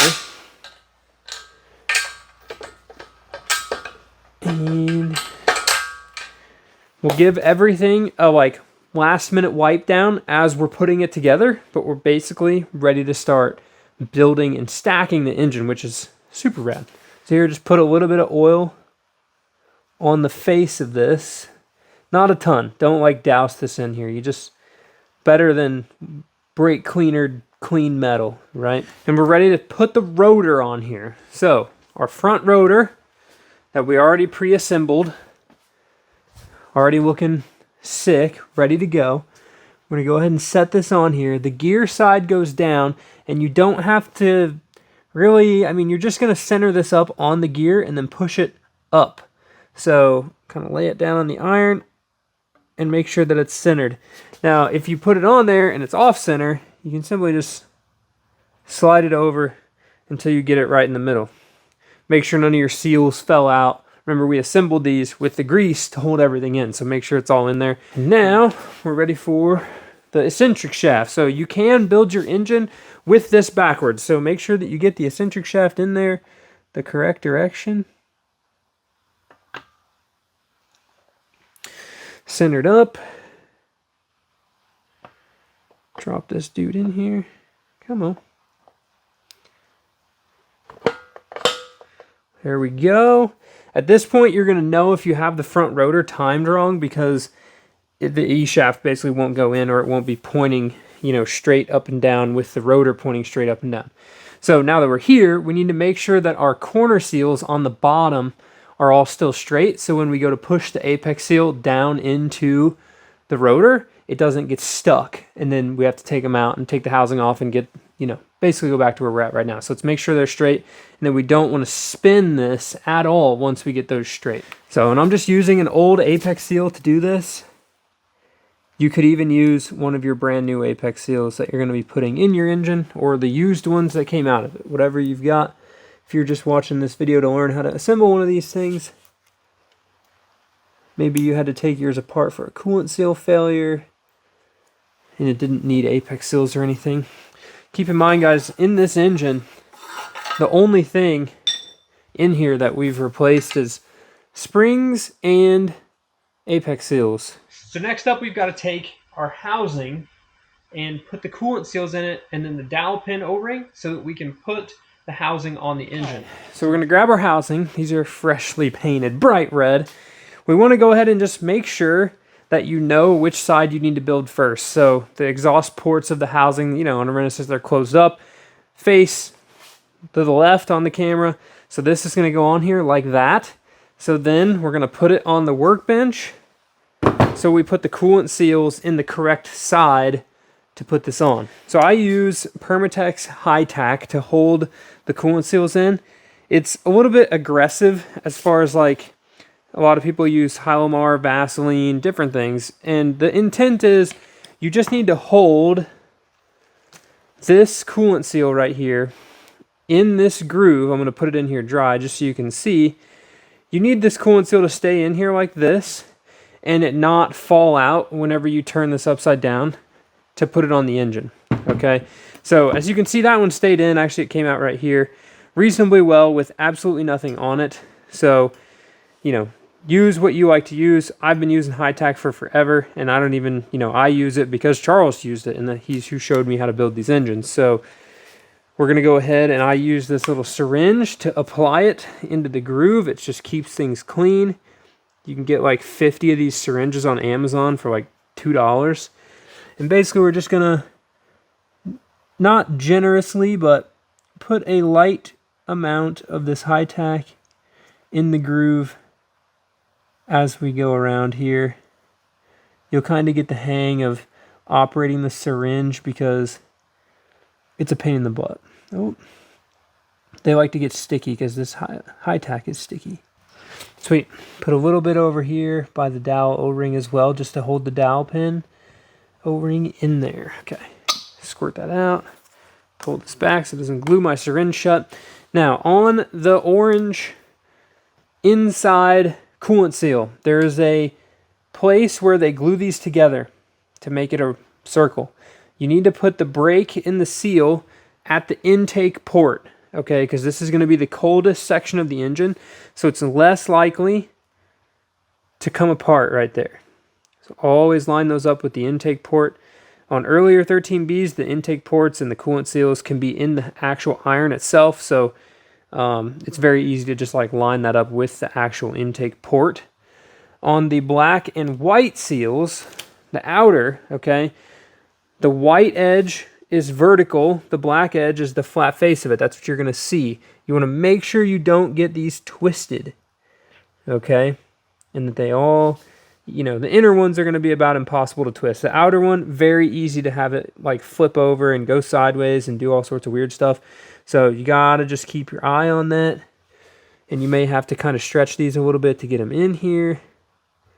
But once you get the High Tack in there and it starts to set up, everything works well. And this, like I said, the High Tack is a little bit messy. You can see this when it keeps pulling it out. clean up all our high-tack spider webs, you know what I mean? Had a YouTube short, one of the videos, I think the Trash to Treasure video, where there was like a little spider web and everyone's like, oh my gosh, he built an engine with a spider web in it. Like, no, that's just the high-tack. So sort out your dowel O-rings. These guys, they're a little thinner than the rest. That goes in here. You don't want to forget that. And then before we can put this on, we have to put some RTV along this edge and this edge right here, just to keep the oil pan oil from leaking past everything. Bead of oil down through there, or I guess bead of RTV, keep the oil out. All right, and now we're ready to go ahead and drop this housing on the engine. So we'll just go ahead and do a last check on our coolant seals, make sure that they aren't twisted, everything's good. We already checked our corner seals to make sure that they are straight. We know this is the front rotor. We've got our RTV on for this, and the E-shaft is in the correct direction.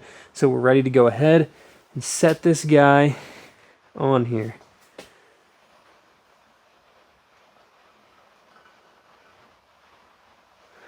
So I tend to like to just set them down like that without the dowels already on there.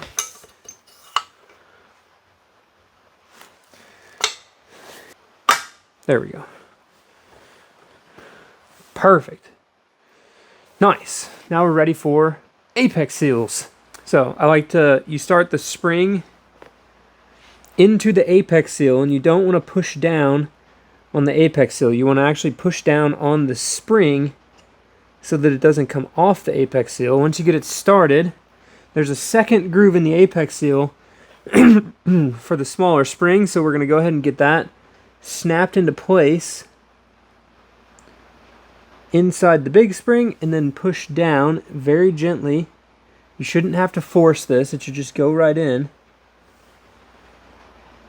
And we'll push that down all the way. And then when it goes all the way down like that, you can go, we're 1 for 1. We got 5 more. Ideally, the corner seals all stay straight the whole time. All right, nice and flush. You can also get that little corner piece stuck between the iron and the housing when you stack the next iron on. It's a terrible situation. It actually tears stuff up in here. So just be very careful. So just be very careful when you are putting these in. You don't want that piece to fall off and then go down in here, and then you're just SOL for the rest of your engine build. And you take it all back apart. You're hunting down that little corner piece, and then, you know, it just sucks. Okay, dowel pin O-ring is in. We've got the brake and our coolant seal going over here, which is the intake port side of the engine. So go ahead and get that guy lined up right in there. Push this dude in here. Man, these OEM seals just fit so nice. Pretty much perfect every time. Lay this guy on there. Make sure we don't get him twisted. So at this point, we can take a little bit of, this is just regular old engine oil, the same stuff we used for the oil control rings, and put a little oil on the housing surface itself, just what you can reach. I don't like to assemble engines, and I know I'm using high-tack, which is a mess, but dirty engines, I don't like to cover all this in lube as I'm putting it together. I like to be able to keep myself generally pretty clean when I'm building one of these, so I add the lube later. We got our dowel pin O-ring, coolant seals, they're not twisted, apex seals are all in. It is the front rotor, the E-shaft is in the correct direction. So now, where were we? The hardest part of assembly is getting this center iron over the eccentric shaft and then onto the dowels without completely mucking everything up. So basically, it doesn't just fit because of this offset right here. So what I do is I'm going to use my knee and I'm going to raise the eccentric shaft up. You can see I've kind of got the engine stand setting at an angle because when I build Renesis engines, my engine stand adapter doesn't fit a Renesis, so I've kind of modified it. And I really want this to be sitting flat so when the E-shaft comes up, it doesn't slide down. The apex sealed springs kind of push it around, so you got to be a little careful with that. But we're going to take this iron and we're going to drop this on here. We'll do our last check, which I kind of already did, but RTV, coolant seals, not in, flipped over, that's in the correct spot. Dowel pin O-rings in there, the dowels are in there, oil control rings, everything looks good. It's the front rotor, E-shaft's in the correct direction, all the checklists are complete. Let's put this on sub. Drop this down, push that up.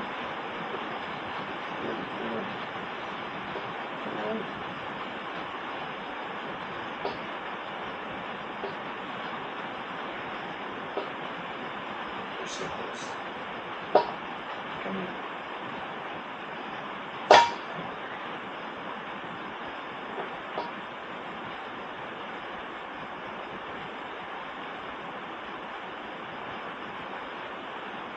Seriously.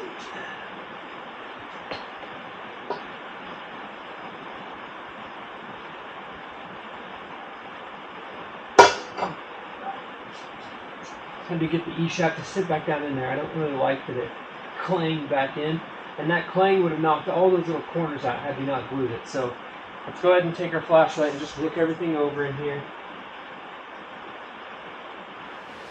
So now we're ready to go ahead and put the rear rotor on. So if you remember, we put the front rotor facing up, so the rear rotor is going to face down. We know this is the rear because of the little R that's on the serial number, and then also the gear side of the rear rotor has to face out. You know, there's no gear right here for this to ride on. So we've got all our corner seals, side seals, everything in there that we previously assembled. It's not going to fall out. We're ready to drop this baby on here.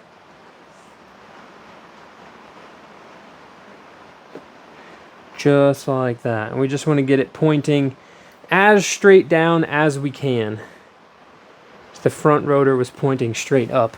And you can kind of center the lobe of the E-shaft up and down as well. That'll keep everything lined up. When we put the rear stationary gear in, it's got to index into these teeth. Okay. Coolant seals in the housing. Housing, apex seals, close it. So I figure while I'm waiting for that super glue to dry, I can give you all a close-up look at this deal. So you can see the little apex seal corners down in there. Whole control rings, gear side out, everything's looking fresh. Honestly, I don't mind the black and red, but I just don't like painting engines because the paint inevitably flakes off and then your engine just looks worse than it did if you'd just not painted it in the first place. That's kind of where my head goes with that.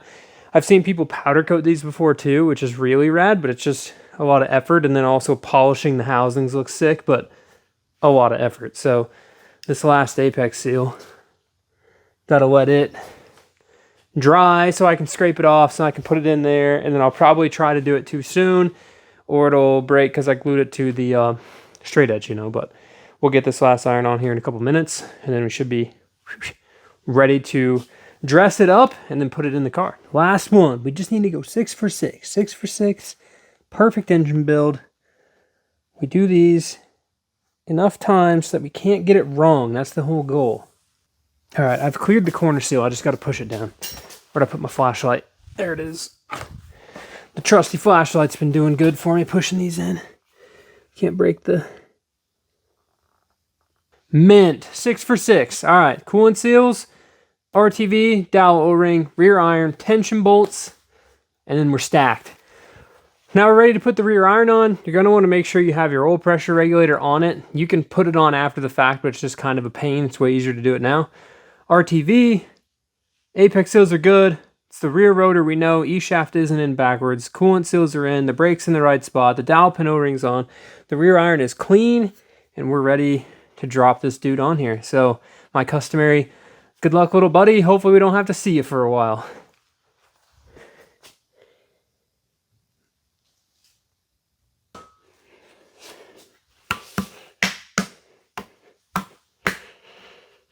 Stacked and racked. Okay, tension bolts.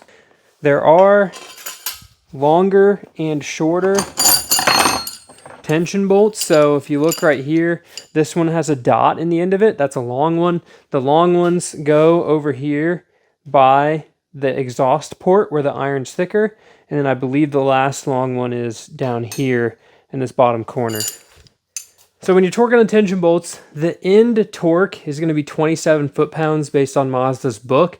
I like to walk it up in 10-pound increments. So I'll do 10 foot-pounds all the way around in the correct order. We'll do 20 foot-pounds all the way around in the correct order. And then I torque all of these to 30 foot-pounds. I don't think the 3 foot-pounds of a difference you know, really has a huge impact. It's just a nice whole number and easy to remember. So 10, 20, 30 takes a few minutes.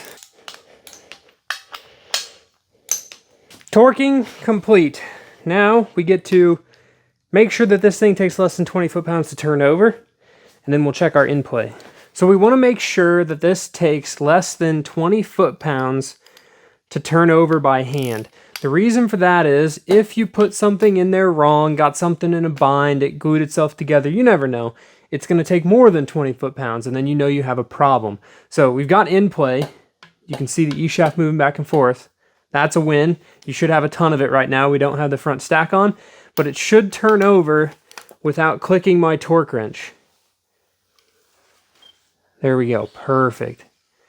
Now the reason I had to do this and learn this is because I built an engine that was tough to turn over, and I actually got those little apex seal corners jammed between the irons and the housings, and it was so hard to turn. I was just worried about it, and I didn't run it and took it back apart. So I went to all my rotary engine builder friends and was like, hey guys, can y'all just like torque wrench an engine, turn it over, and give me a rough estimate of how many foot-pounds a good engine is? And they were all around that 17 to 18, 16 foot-pounds mark. So if it takes more than 20, you got problems. So if you guys remember when we took this apart, this front Torrington bearing, which what we used to set our Endplay, had actually fallen apart, right? So when it had fallen apart, it actually tore up the front washer and tore up the plate that's going to go on here as well. So we're replacing that stuff with used components out of another engine that I've got just to keep this thing ripping. So first we put on the washer. It's tapered. It fits on the front of the E-shaft. It has to go a specific way down. There's a little beveled edge on it, okay? So put that down. On top of that washer goes the Endplay spacer. This is the piece that we actually will change the thickness of if we need to reset or change the Endplay. Then we'll take our first Torrington bearing and put that on. Make sure either dip those in oil, put a little bit of assembly lube on them. I like to soak them in oil so they've got oil on them. That goes on, and then we've got the front plate, okay? This plate, 2 little index holes, fits on there like that. The longer of the bolts, right, we put up here. We don't have to super tighten this down right now because, well, we might have to adjust the Endplay. You never know. Ideally not, but we are replacing those Torrington bearings, so things are going to be different. And then next up is another Torrington bearing, and this has to fit, okay, on top of, but around the Endplay spacer. You don't want to pinch these in between this counterweight or anything. The Endplay spacer and the Torrington bearings, they have to all be you know, copacetic and not smashing each other. If you pinch one of them, trust me, you're going to know as soon as you start that engine if they're pinched. It's going to start making crazy noises, and then it'll like lock itself up almost instantly. So don't do that. Counterweight, oil pump drive gear, OMP drive gear. Put our front hub on, and then we're going to put this bolt in here, the hub bolt, and tighten this baby down. And then we'll set up our end plate checker. Get out our magnetic base here, and we're going to put the caliper on. And this is the part of the game where I like to guess the end play before I see it on the gauge. So we're going to go ahead and put the gauge in here. Perfect. We got the screwdriver over here. All right, let's give it a good guess here.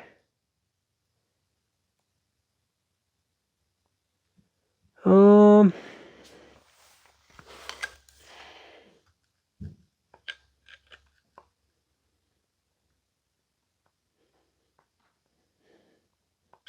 going to bet 28 thou. All right, let's look at the gauge.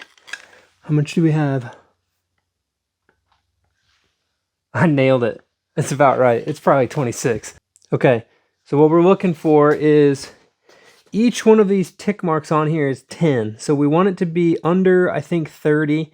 RX8s have a bigger end play tolerance. I think it's, 30 to 16 or something like that. So right here, under 30, we want it to click less than 3 of those tick marks. So watch this. Right at like probably 22. So each tick is 10, so it goes 10, 20, and then not quite a quarter of the way through that one. So the end play is perfect, which is super rad considering we just changed the Torrington bearings and the front plate. We use the same end play spacer, but changing stuff around up there does change stuff around up there. So I'm happy that I don't have to order a spacer. We can continue building the engine. If your end play is not in spec, okay, and you have too tight or way too loose, what you need to do is measure the thickness of the spacer you have. You'll go on Mazda's website, you'll do the math to figure out, okay, if my end play is too big, then I need a thicker spacer to take up some of that end play. If my end play is too small, then you get a thinner spacer and that creates more end play, okay? So that's how you would then order the correct letter spacer to then put your engine back together. Fun stuff. So I always put oil inside the oil pump just so it's primed, which then means that it makes a big mess when you put it on the engine, but that's okay.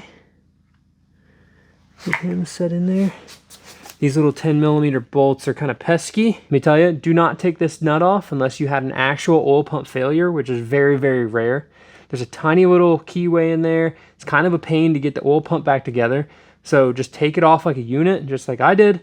Put it on your bench. You can clean it out, put some fresh oil in it when you're assembling the engine, and then put it back on like this. It's not necessarily hard to take apart, but it's just not necessary in most cases. So the front main seal, we're going to replace that. You can actually hammer this too far. So I'm going to hammer it out by hammering it into the engine. Pull the old one out.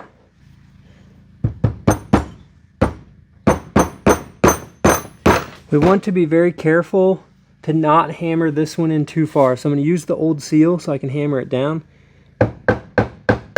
And we just want to flush this with the front of the front cover. The last check before we put the front cover on, we got our gasket, we got oil pump, drive gear, all that stuff is on here. The Torrington bearings are correct, they're not pinched, the keyway is in, this is all together, the stake's still there, all these bolts are tight. We're ready for the front cover.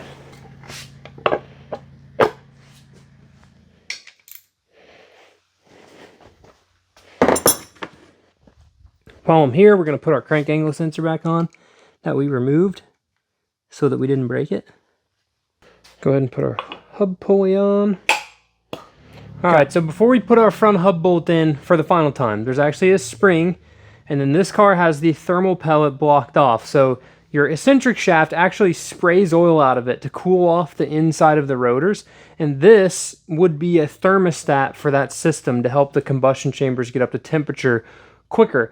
By blocking it off, it just throws all the oil in there. So does it work good for race cars? Yes. Do you need to do this? No. Can it fail? Yes. Pretty uncommon. So the spring goes in first. This sits into it like that. There's a little shoulder, and then the whole thing goes like this. Just drop all that in there. And then we tighten this hub bolt to the maximum amount of ugga-duggas that your impact can go. So when we took this apart, I left the oil metering pump on the front cover, so we don't have to put that back on. You're going to notice right here, there's a plate. This is called a zone adapter. So this takes the oil from that tank on the firewall and intercepts the oil that would have came from the oil pan, your used dirty engine oil, and feeds the oil metering pump clean oil, right? So this is it up close. The oil metering pump feeds these lines, and they go into these injectors that are in the housing. So this is what one of those injectors looks like, and this injector is responsible for feeding the rotary engine oil in order to lubricate the apex seals, the side seals, and basically the combustion chamber. When you're installing the oil injector, there's actually a copper crush washer on the top, this little banjo fitting for the line, and then another copper crush washer that goes on the bottom. These fit really tight on here, so it's kind of, don't want to tear up the copper crush washer, but they then thread into, oh, come on, there we go. They thread into the housing like this. And then this is where the oil gets injected in. Nice and clean, super simple. And honestly, everyone deletes the oil metering pumps on most of the old cars. The oil metering pumps work really well. They're actually great for a street car, especially on an RX8. No reason to, you know, you can premix in your street car if you want, but honestly, there's no reason to premix in your street car. Just run the oil metering pump. It works fantastic. If you go to the track, then add some premix, but change your oil often, your oil metering pump, your engine will be happy. So we're going to go ahead and set this in here. And we don't want to tighten this super tight yet because we have to get the lower intake manifold on and it kind of impacts this area. But we want to be able to hook up our oil metering pump vacuum lines, which are these. So these look like they've been replaced at some point. So we're going to go ahead. This plastic thing is super fragile. It's the dampener for the injector fuel. It's the dampener for the fuel rail in addition to like a diaphragm slash little, distribution for the oil injectors as well. And then we're going to put all these little rubber lines on the end of our oil injectors. And what these do is basically control how much oil is allowed to go in through the injector. So at a lower vacuum, you have less restriction. At a higher vacuum, it actually closes the injector, when you're idling around, so you don't just dump tons of oil inside your engine as well. This is our RX8 lower intake manifold. It's got the auxiliary ports on it, which we kind of talked about already in the video. There's a whole lot that goes on underneath this gasket, and I'm not going to show you that right now. I have another video on the channel that details out making sure that all of your valves and everything work on the RX8 so you can get the maximum horsepower. As far as assembly, make sure all this is clean. You don't want any carbon on any of this, and you want these sleeves to be nice and clean as well. The gasket is actually a part of the intake manifold, so this whole plate comes off. You'd see like the rack and pinion stuff in there. So this one looks to be in really good shape, so we're going to go ahead and just put this back on. This should just slide right into both of these auxiliary ports. Right there and right there. And then you kind of got to juggle the primary fuel rail. And as we slide this in, we have to kind of juggle the primary fuel rail around the secondary rail's little pulsation dampener. So once we've got that in there, we can go ahead and tighten down the primary fuel rail.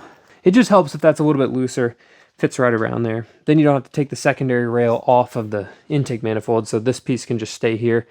In theory, you would take the secondary rail off, then slide this out, but this works a little quicker, a little better.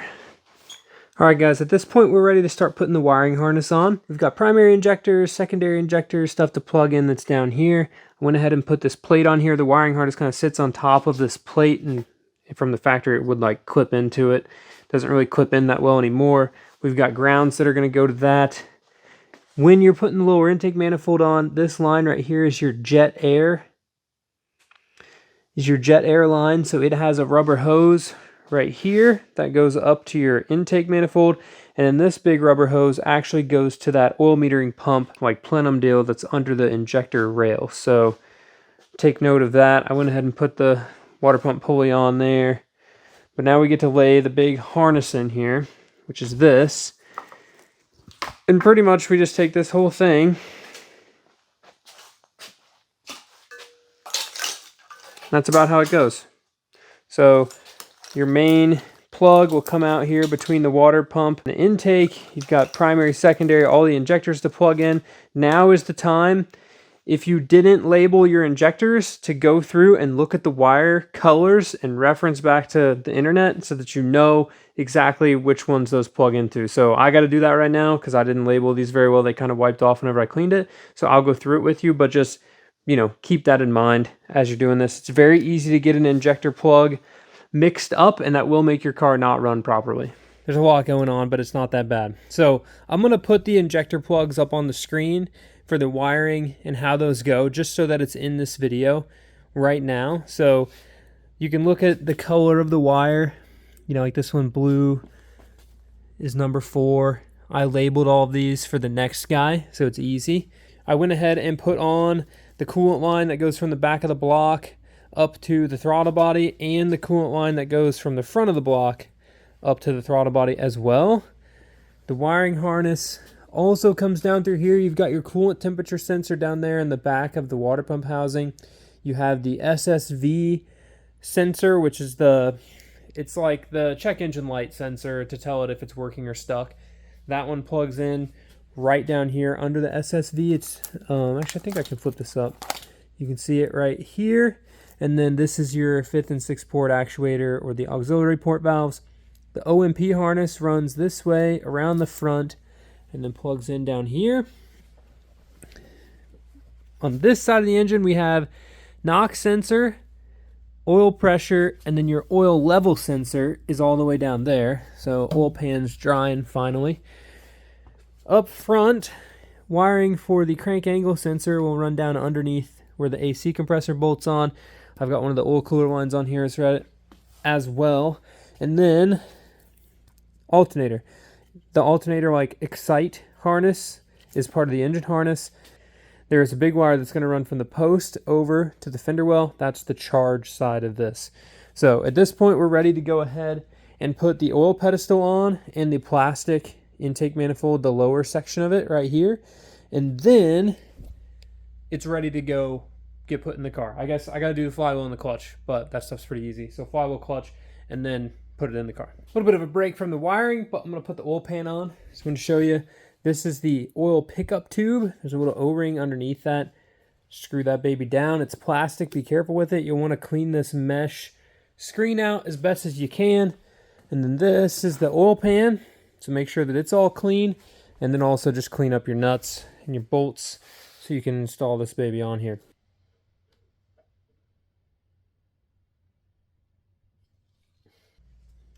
Also, I forgot. This is your fuel line. It goes right there. Snap it on. It'll have a red end on this side. This is just a clip that was broke, so it's got a blue one put back on it. All right, so you want to make sure that you don't put this keyway in too far. I kind of like to leave it at a little bit of a slope down towards the threads. It's going to help you put the flywheel on. It's going to help you put the flywheel on much easier without pushing the key back into the motor.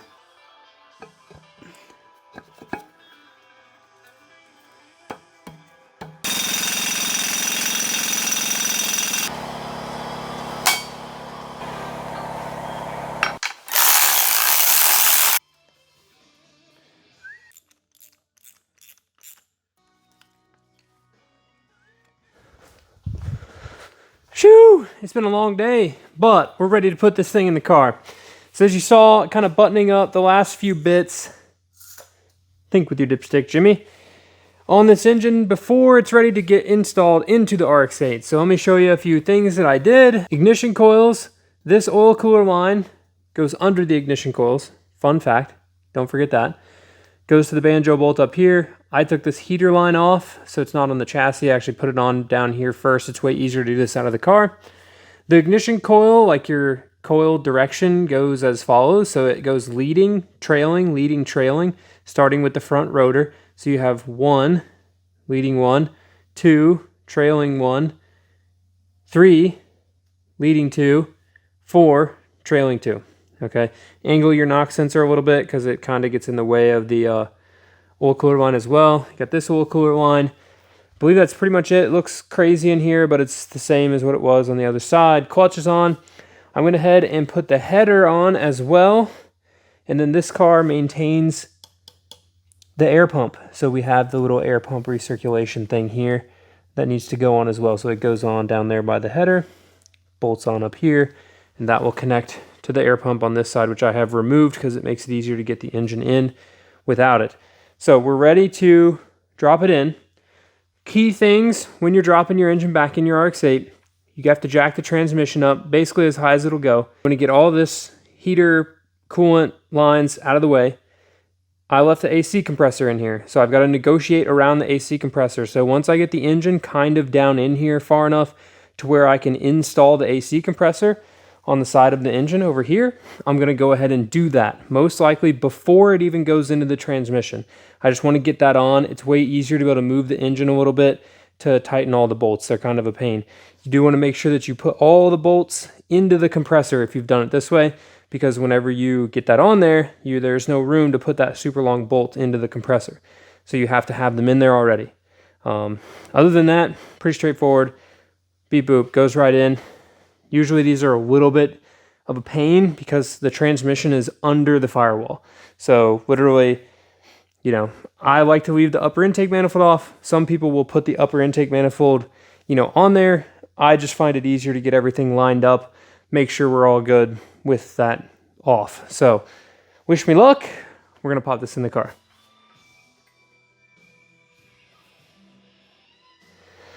All right, guys, giving you a close-up look at the engine now sitting in here. So I got the AC compressor bolted on. The engine mounts are not on it, so the hoist is still holding it up. And a couple of my little pro tips for not getting super frustrated and smashing your face into everything under the car because it just won't go in, okay? First tip, you saw I kind of tipped the engine back, okay, to clear the header and then go in the car. Now you don't have to put the header on. You can wait and put the header on once you get it attached. That's perfectly fine. You have to have the lower intake manifold on though. It can't be installed without like moving the engine, and it just literally can't come out of the engine unless you put it on before you put the engine in, okay? So it's a pain to clear this whole section right here. The heater line, AC lines, all that stuff gets in the way. It starts to hit this. So I put this little ratchet strap on here to rotate the engine over, and that keeps it vertical because with all this stuff on the left side, it likes to tip, especially just using a chain. Now the chain can be a pain in the butt, which is why you use a little bit of a screwdriver, and you can kind of tip the engine back and forth. So once you get it down into the car, you need to tip it flat so you can lift the back of the engine up and insert this into the transmission all nice and straight. Now under here, here's my super pro tip, okay, is take one of the longer bell housing bolts that would go in the starter and put it in this bottom left hole. It's right here. That's going to keep the engine lined up with all the bell housing bolts so it doesn't spin. Then take a pry bar, okay, and pry on the front of the engine backwards. So just like this, you're going to pry up on the engine there, scratch up all the perfect red paint against the subframe, and you're going to be able to push this engine into the transmission, okay? That's the pro tip. With the engine being so far back under the firewall, it's very, very hard for like you as a person to just be right here and push it in because, you know, you're leaning all over your paint. You don't want to scuff any of this up. It's best to just pry it in from the bottom. While you're down there, you can also look and see, make sure the back of the engine and the transmission are parallel, and also make sure you're in neutral. And that's going to allow the input shaft of the transmission to spin a little bit and then pop right in, because you got to not only get the splines of the clutch aligned, but you have to get the pilot bearing, which is that super small bit on the end of the input shaft, aligned. So like this whole deal right here, you're lining up this. Very easy to hit the splines, hard to hit the pilot bearing.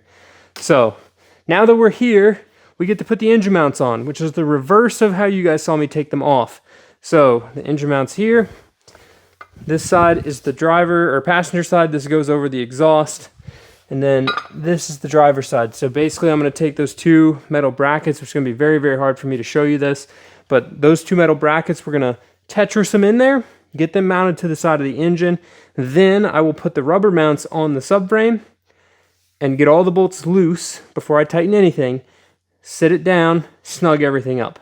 Okay, so aluminum mounts tight on the engine, rubber mounts loose, sit engine down, tighten up the rubber mounts. So let's just knock that out real quick.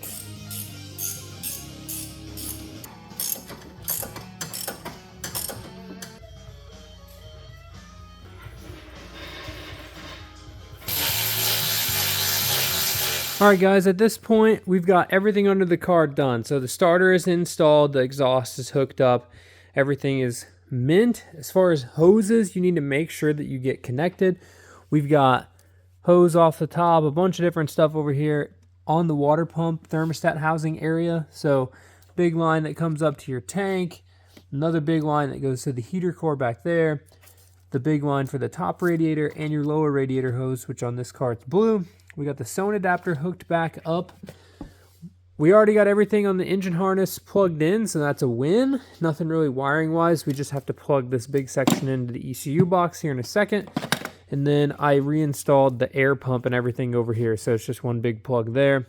Don't forget your like engine bay barometric pressure sensor, whichever this one is. And then there's a big hose right here, which I need to put this lovely hose clamp on. Be nice to your future mechanics, and let's orient these clamps to where they're not going to cut your finger. In addition, don't forget this heater line back here. Goes to the block, goes across the side there. You should definitely put that on your engine block before you put the engine in. And then the fuel line, which has a blue connector, but it's actually supposed to be red. There should be a red paint mark right there next to my finger. That's your fuel line. The other one is for the evap, which goes on the upper intake manifold. So we're ready to go ahead and put the upper intake manifold on at this point. A few things to note that need to connect to your upper intake manifold, so make sure you have all of this stuff handy. You're going to want to plug it in before you like mount the intake down, okay? So we've got the 2 coolant lines that go to the throttle body, 3 solenoids that plug in on the back of the engine, and I believe it goes in order, blue, white, black, which I'll confirm that when we plug them in, but I'm pretty sure that's the exact order of these. And then there's going to be vacuum lines that come from these solenoids that are going to go over here, one to the air pump, another one to the SSV, and another one to the VDI actuator, which I believe are all in this little vicinity. There's only 3 vacuum lines on the entirety of this RX8. That is it. From there, we have the jet air valve and your OMP from down there. These 2 need to go on the intake, which for us is that red tube that's sitting on the ground. Also, you have the electric drive-by-wire throttle body, and there's a little solenoid that goes on the front of it. I don't know what it does, but it's a black plug, goes on the front. There's only one like it. It's easy to just make sure you get it right. That should be it for the upper intake manifold and basically everything we have under the engine.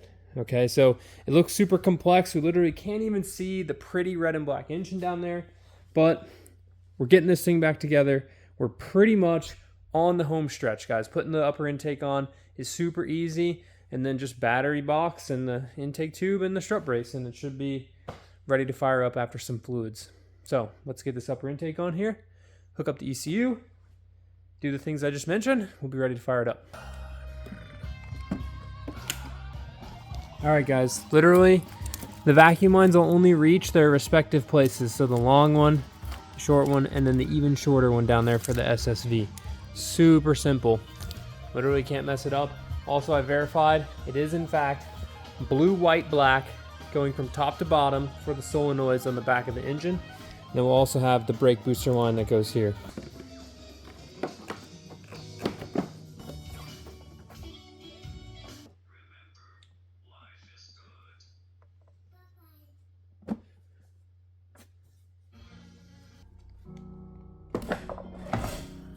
Alrighty, everything is buttoned up. Look at this. Nice, pretty stock engine bay. A little bit of red. Got to get my paw prints off of this, but it won't burn them in because it's not a hot area. So we've got oil in it, water in it. In order to bleed the coolant system, what I've found to be the best thing to do is just top it off with water, okay, right when you put it together. Run it up to temperature. Just start it. Let it run for 5 to 7 minutes. Shut it off. Let it cool down. Top it off again. Okay, so don't just go try to rip it the first time you fire it up. All right, so we're gonna go ahead and since we did prime the oil pump, I am going to simply pull, I think I remember it this time, right? 3 down on the one and 6 down on the other. I believe it is this one. I don't want to lose it. Right there. And this one. Let's verify. Injectors and fuel pump. Nailed it. Okay. So the goal right here is we prime the oil pump. We want to go ahead and just crank this thing over. Not for an excessive amount of time. Okay. Just for a little bit. About 35 seconds or so. That should help it get some oil pressure. Oh, roll cage light. And then we'll put those fuses back in and fire this thing up. Okay. So if you have all your grounds hooked up, you have everything happy. Everything in here will turn on. Check out all the fancy gauges. This is a real sweet RX8 right here. We are out of fuel. Like, very much low. But it should start. So, let's crank it, prime the oil system, and then we'll put those pumps, then we'll put those fuses back in. Alright. Oh, I hear the air pump spooling up. I'm going to grab my battery charger so we don't run this thing down. Let me tell you, I got so many projects going on during this video. This has been a long video. I know. I appreciate you guys watching all of it. If you're here learning how to rebuild your RX8, you got this, guys. I promise. These cars are super simple. There's really nothing to them. Everyone's afraid of them for no reason. Workshops are afraid of them. Everybody's afraid of them. And honestly, like, we just rebuilt this whole car in one video, guys. Like, the whole thing. Obviously, I still got to put this, you know, fender liner back on from hooking up the oil cooler line. So I don't know if I mentioned that, but you just hook them back up where you took them off. Don't forget the little clips that go on, the little E-clip things, you know. But trust me, you guys can rebuild an RX8. It's not that hard. Do it up. Make it nice. You don't have to spend $55,000 on an engine rebuild. Buy one of these that maybe is down a hole like this one. Simple, broken apex seal. We got lucky it didn't ruin everything in the engine. You might get lucky. Boom. Put $1,000 in the motor. That's basically all we spent on parts alone. $900 and something, okay? A bunch of time. And now we're going to have a running RX8. I'm going to crank it just a little bit more. Also, it's interesting, the clutch switch is disconnected. Okay, that should be enough to suck up some oil. I fast forwarded through it. Just want to fire this thing off, hear it run for a little bit, then I'm going to shut it down, check for leaks, and then we're done here. Drive it a stock RX8, easy peasy. I'll run through like a little break-in procedure with you here at the end as well. All right, it's an RX8, starts every time.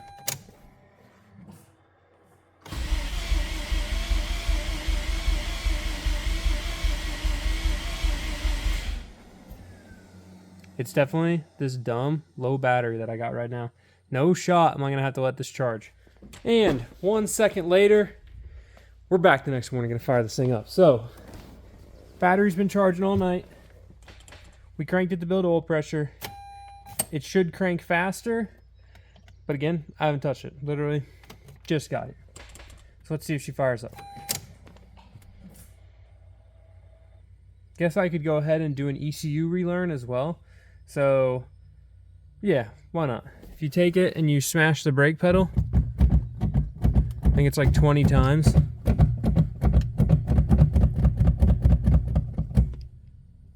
See the oil pressure gauge go up and down? So that resets all the adaptations in the ECU. Probably best to do that when you do your engine.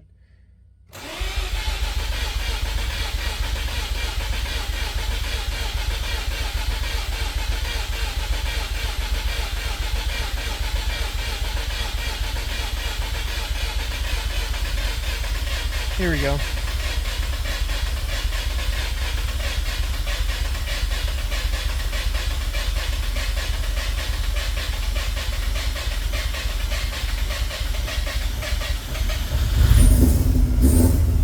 There we go.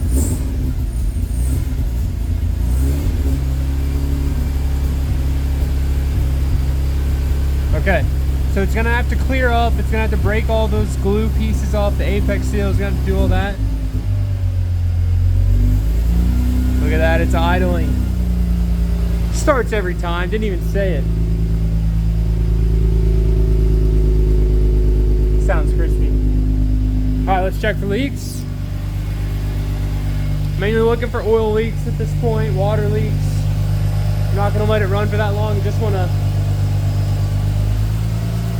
basically hear this thing go. So you're gonna get some like smoky stuff coming off your engine, right? You just built it, you just painted it, there's oily, grimy fingerprints all over everything. You gotta get all that stuff cooked off. But this thing's sounding good. And our assembly lube. A little bit of smoke.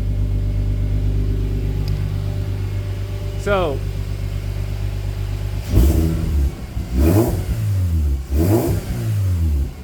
good and clean. Notice it doesn't have that little misfire that I had before, which is the broken apex seal.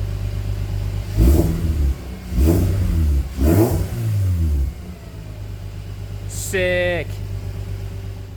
Alright guys, I've put about 100 miles on this thing since you last saw it, and I'm ready for my buddy Perry, not the platypus, to come and pick this thing up. So let me give you just a brief rundown of my break-in recommendations and what I'm going to have Perry do and why we're going to do it that way. In addition to, I'll just show it to you how fast this thing starts up with resurfaced housings and new apex seals, but reusing basically everything else. So, the break-in procedure. I want to see because this has a new bearing or new bearings in it, the stationary gear bearings are new, right? That we run about 500 miles under 4,000 RPM and then do an oil change. The reason for that is I want to see if the bearing is prematurely wearing out, if we have any metal in the oil, etc., etc. Now, if we had just rebuilt this without new bearings, I would say still change your oil at 500 miles because you have a bunch of assembly lube and all sorts of stuff in there, but you're not going to be looking for bearing material effectively, if that makes sense. So after the first 500 miles, we're then going to go to 1,000 miles, but under 6,000 RPM. We don't need to do an oil change at 1,000, but I just want to give that bearing time to break in. It is technically the loosest fitting bearing we can put in there. Oil pressure is still great. Everything works fine and dandy, so I'm not necessarily going to be worried about it, but it's just best to let it have an easy life at the beginning, right? We're not so much worried about the apex seals bedding in. We'll get a good documentation of the compression on this engine, much like we did Buzz. After Perry gets some miles on it, I'll come down and compression check it and we'll see what everything looks like. So after that 1,000 miles, run it to 2,000 miles, do an oil change at 2,000, and then off to the races, have fun. And after you've done 1,000 miles under 6K. That's reasonably typical, I would say, for most break-in procedures. If you go and look at, Rotary Resurrection, what Ernie at Family Performance recommends, I've probably referenced it in this video, but Rotary Resurrection, Mr. Landers over there, he has a huge Q&A on his website about installing rebuilt engines into RX8s and what to expect. So if you have questions that my video didn't answer, go check out his website. In addition, if you need parts, because I'm not a parts dealer, I simply just create this content and try to help you guys keep your cars working and inspire everybody to have fun with what they got, right? He has a ton of parts on Rotary Resurrection's website for all these RX8s, RX7s, you name it. You can buy fully rebuilt engines from him if you don't want to go through the process of what this video shows. So let's fire this up. This is cold. I have, like I said, driven it 100 miles or so. Look at this, gauges. Cold, cold, no oil pressure yet. Cold, cold. Let me turn down my country music, I was jamming. Fires right up. Pump. Sounds crispy.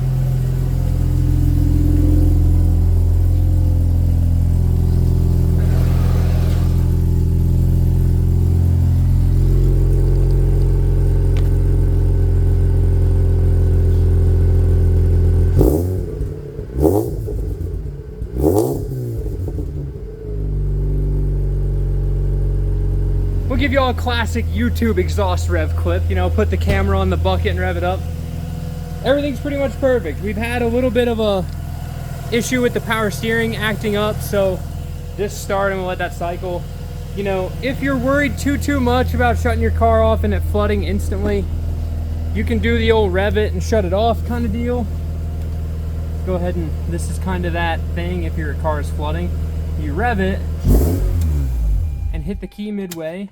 And what that does is it actually shuts off the fuel injectors, because you took power away from them while the engine is coming down in RPM. Now, are you going to have excess wear in your engine? There's no oil going, fuel to any of that. Oil metering pump's still going to be working a little bit, but if you turn it off, it's shut off. So yes, you are going to see some excess wear, but it is cold. So we'll see how fast it fires right back up. Should start right back up. Plug the power steering back in, should reset that, and then our power steering should work. I haven't had many issues with power steering, guys, so whenever I do, trust me, you'll be the first to know. But for the sake of this video, it's just a rebuild video. Fires right up. This starter does sound a little funny. Oh yeah, look at that. Power steering working perfect now.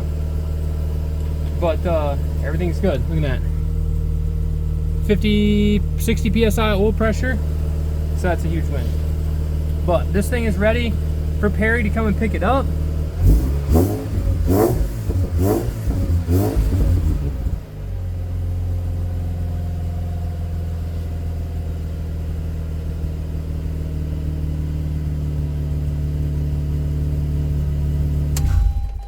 So here's a restart, just restarting it without revving it. Honestly, it starts faster doing that.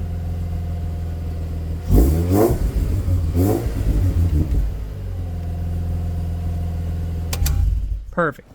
So if your engine's unhealthy, do the flood thing. If it floods often, do the flood thing. If it doesn't, honestly, they generally, if you're in good shape, they start faster without it. So I know that's kind of random, not exactly where I was going, but this is going to be the end of this. So if you guys have questions, drop it in the comments below. If you have like more serious questions that you want me to specifically answer with a video while you're rebuilding your engine, hop over to the Patreon. Okay, the Patreon is there.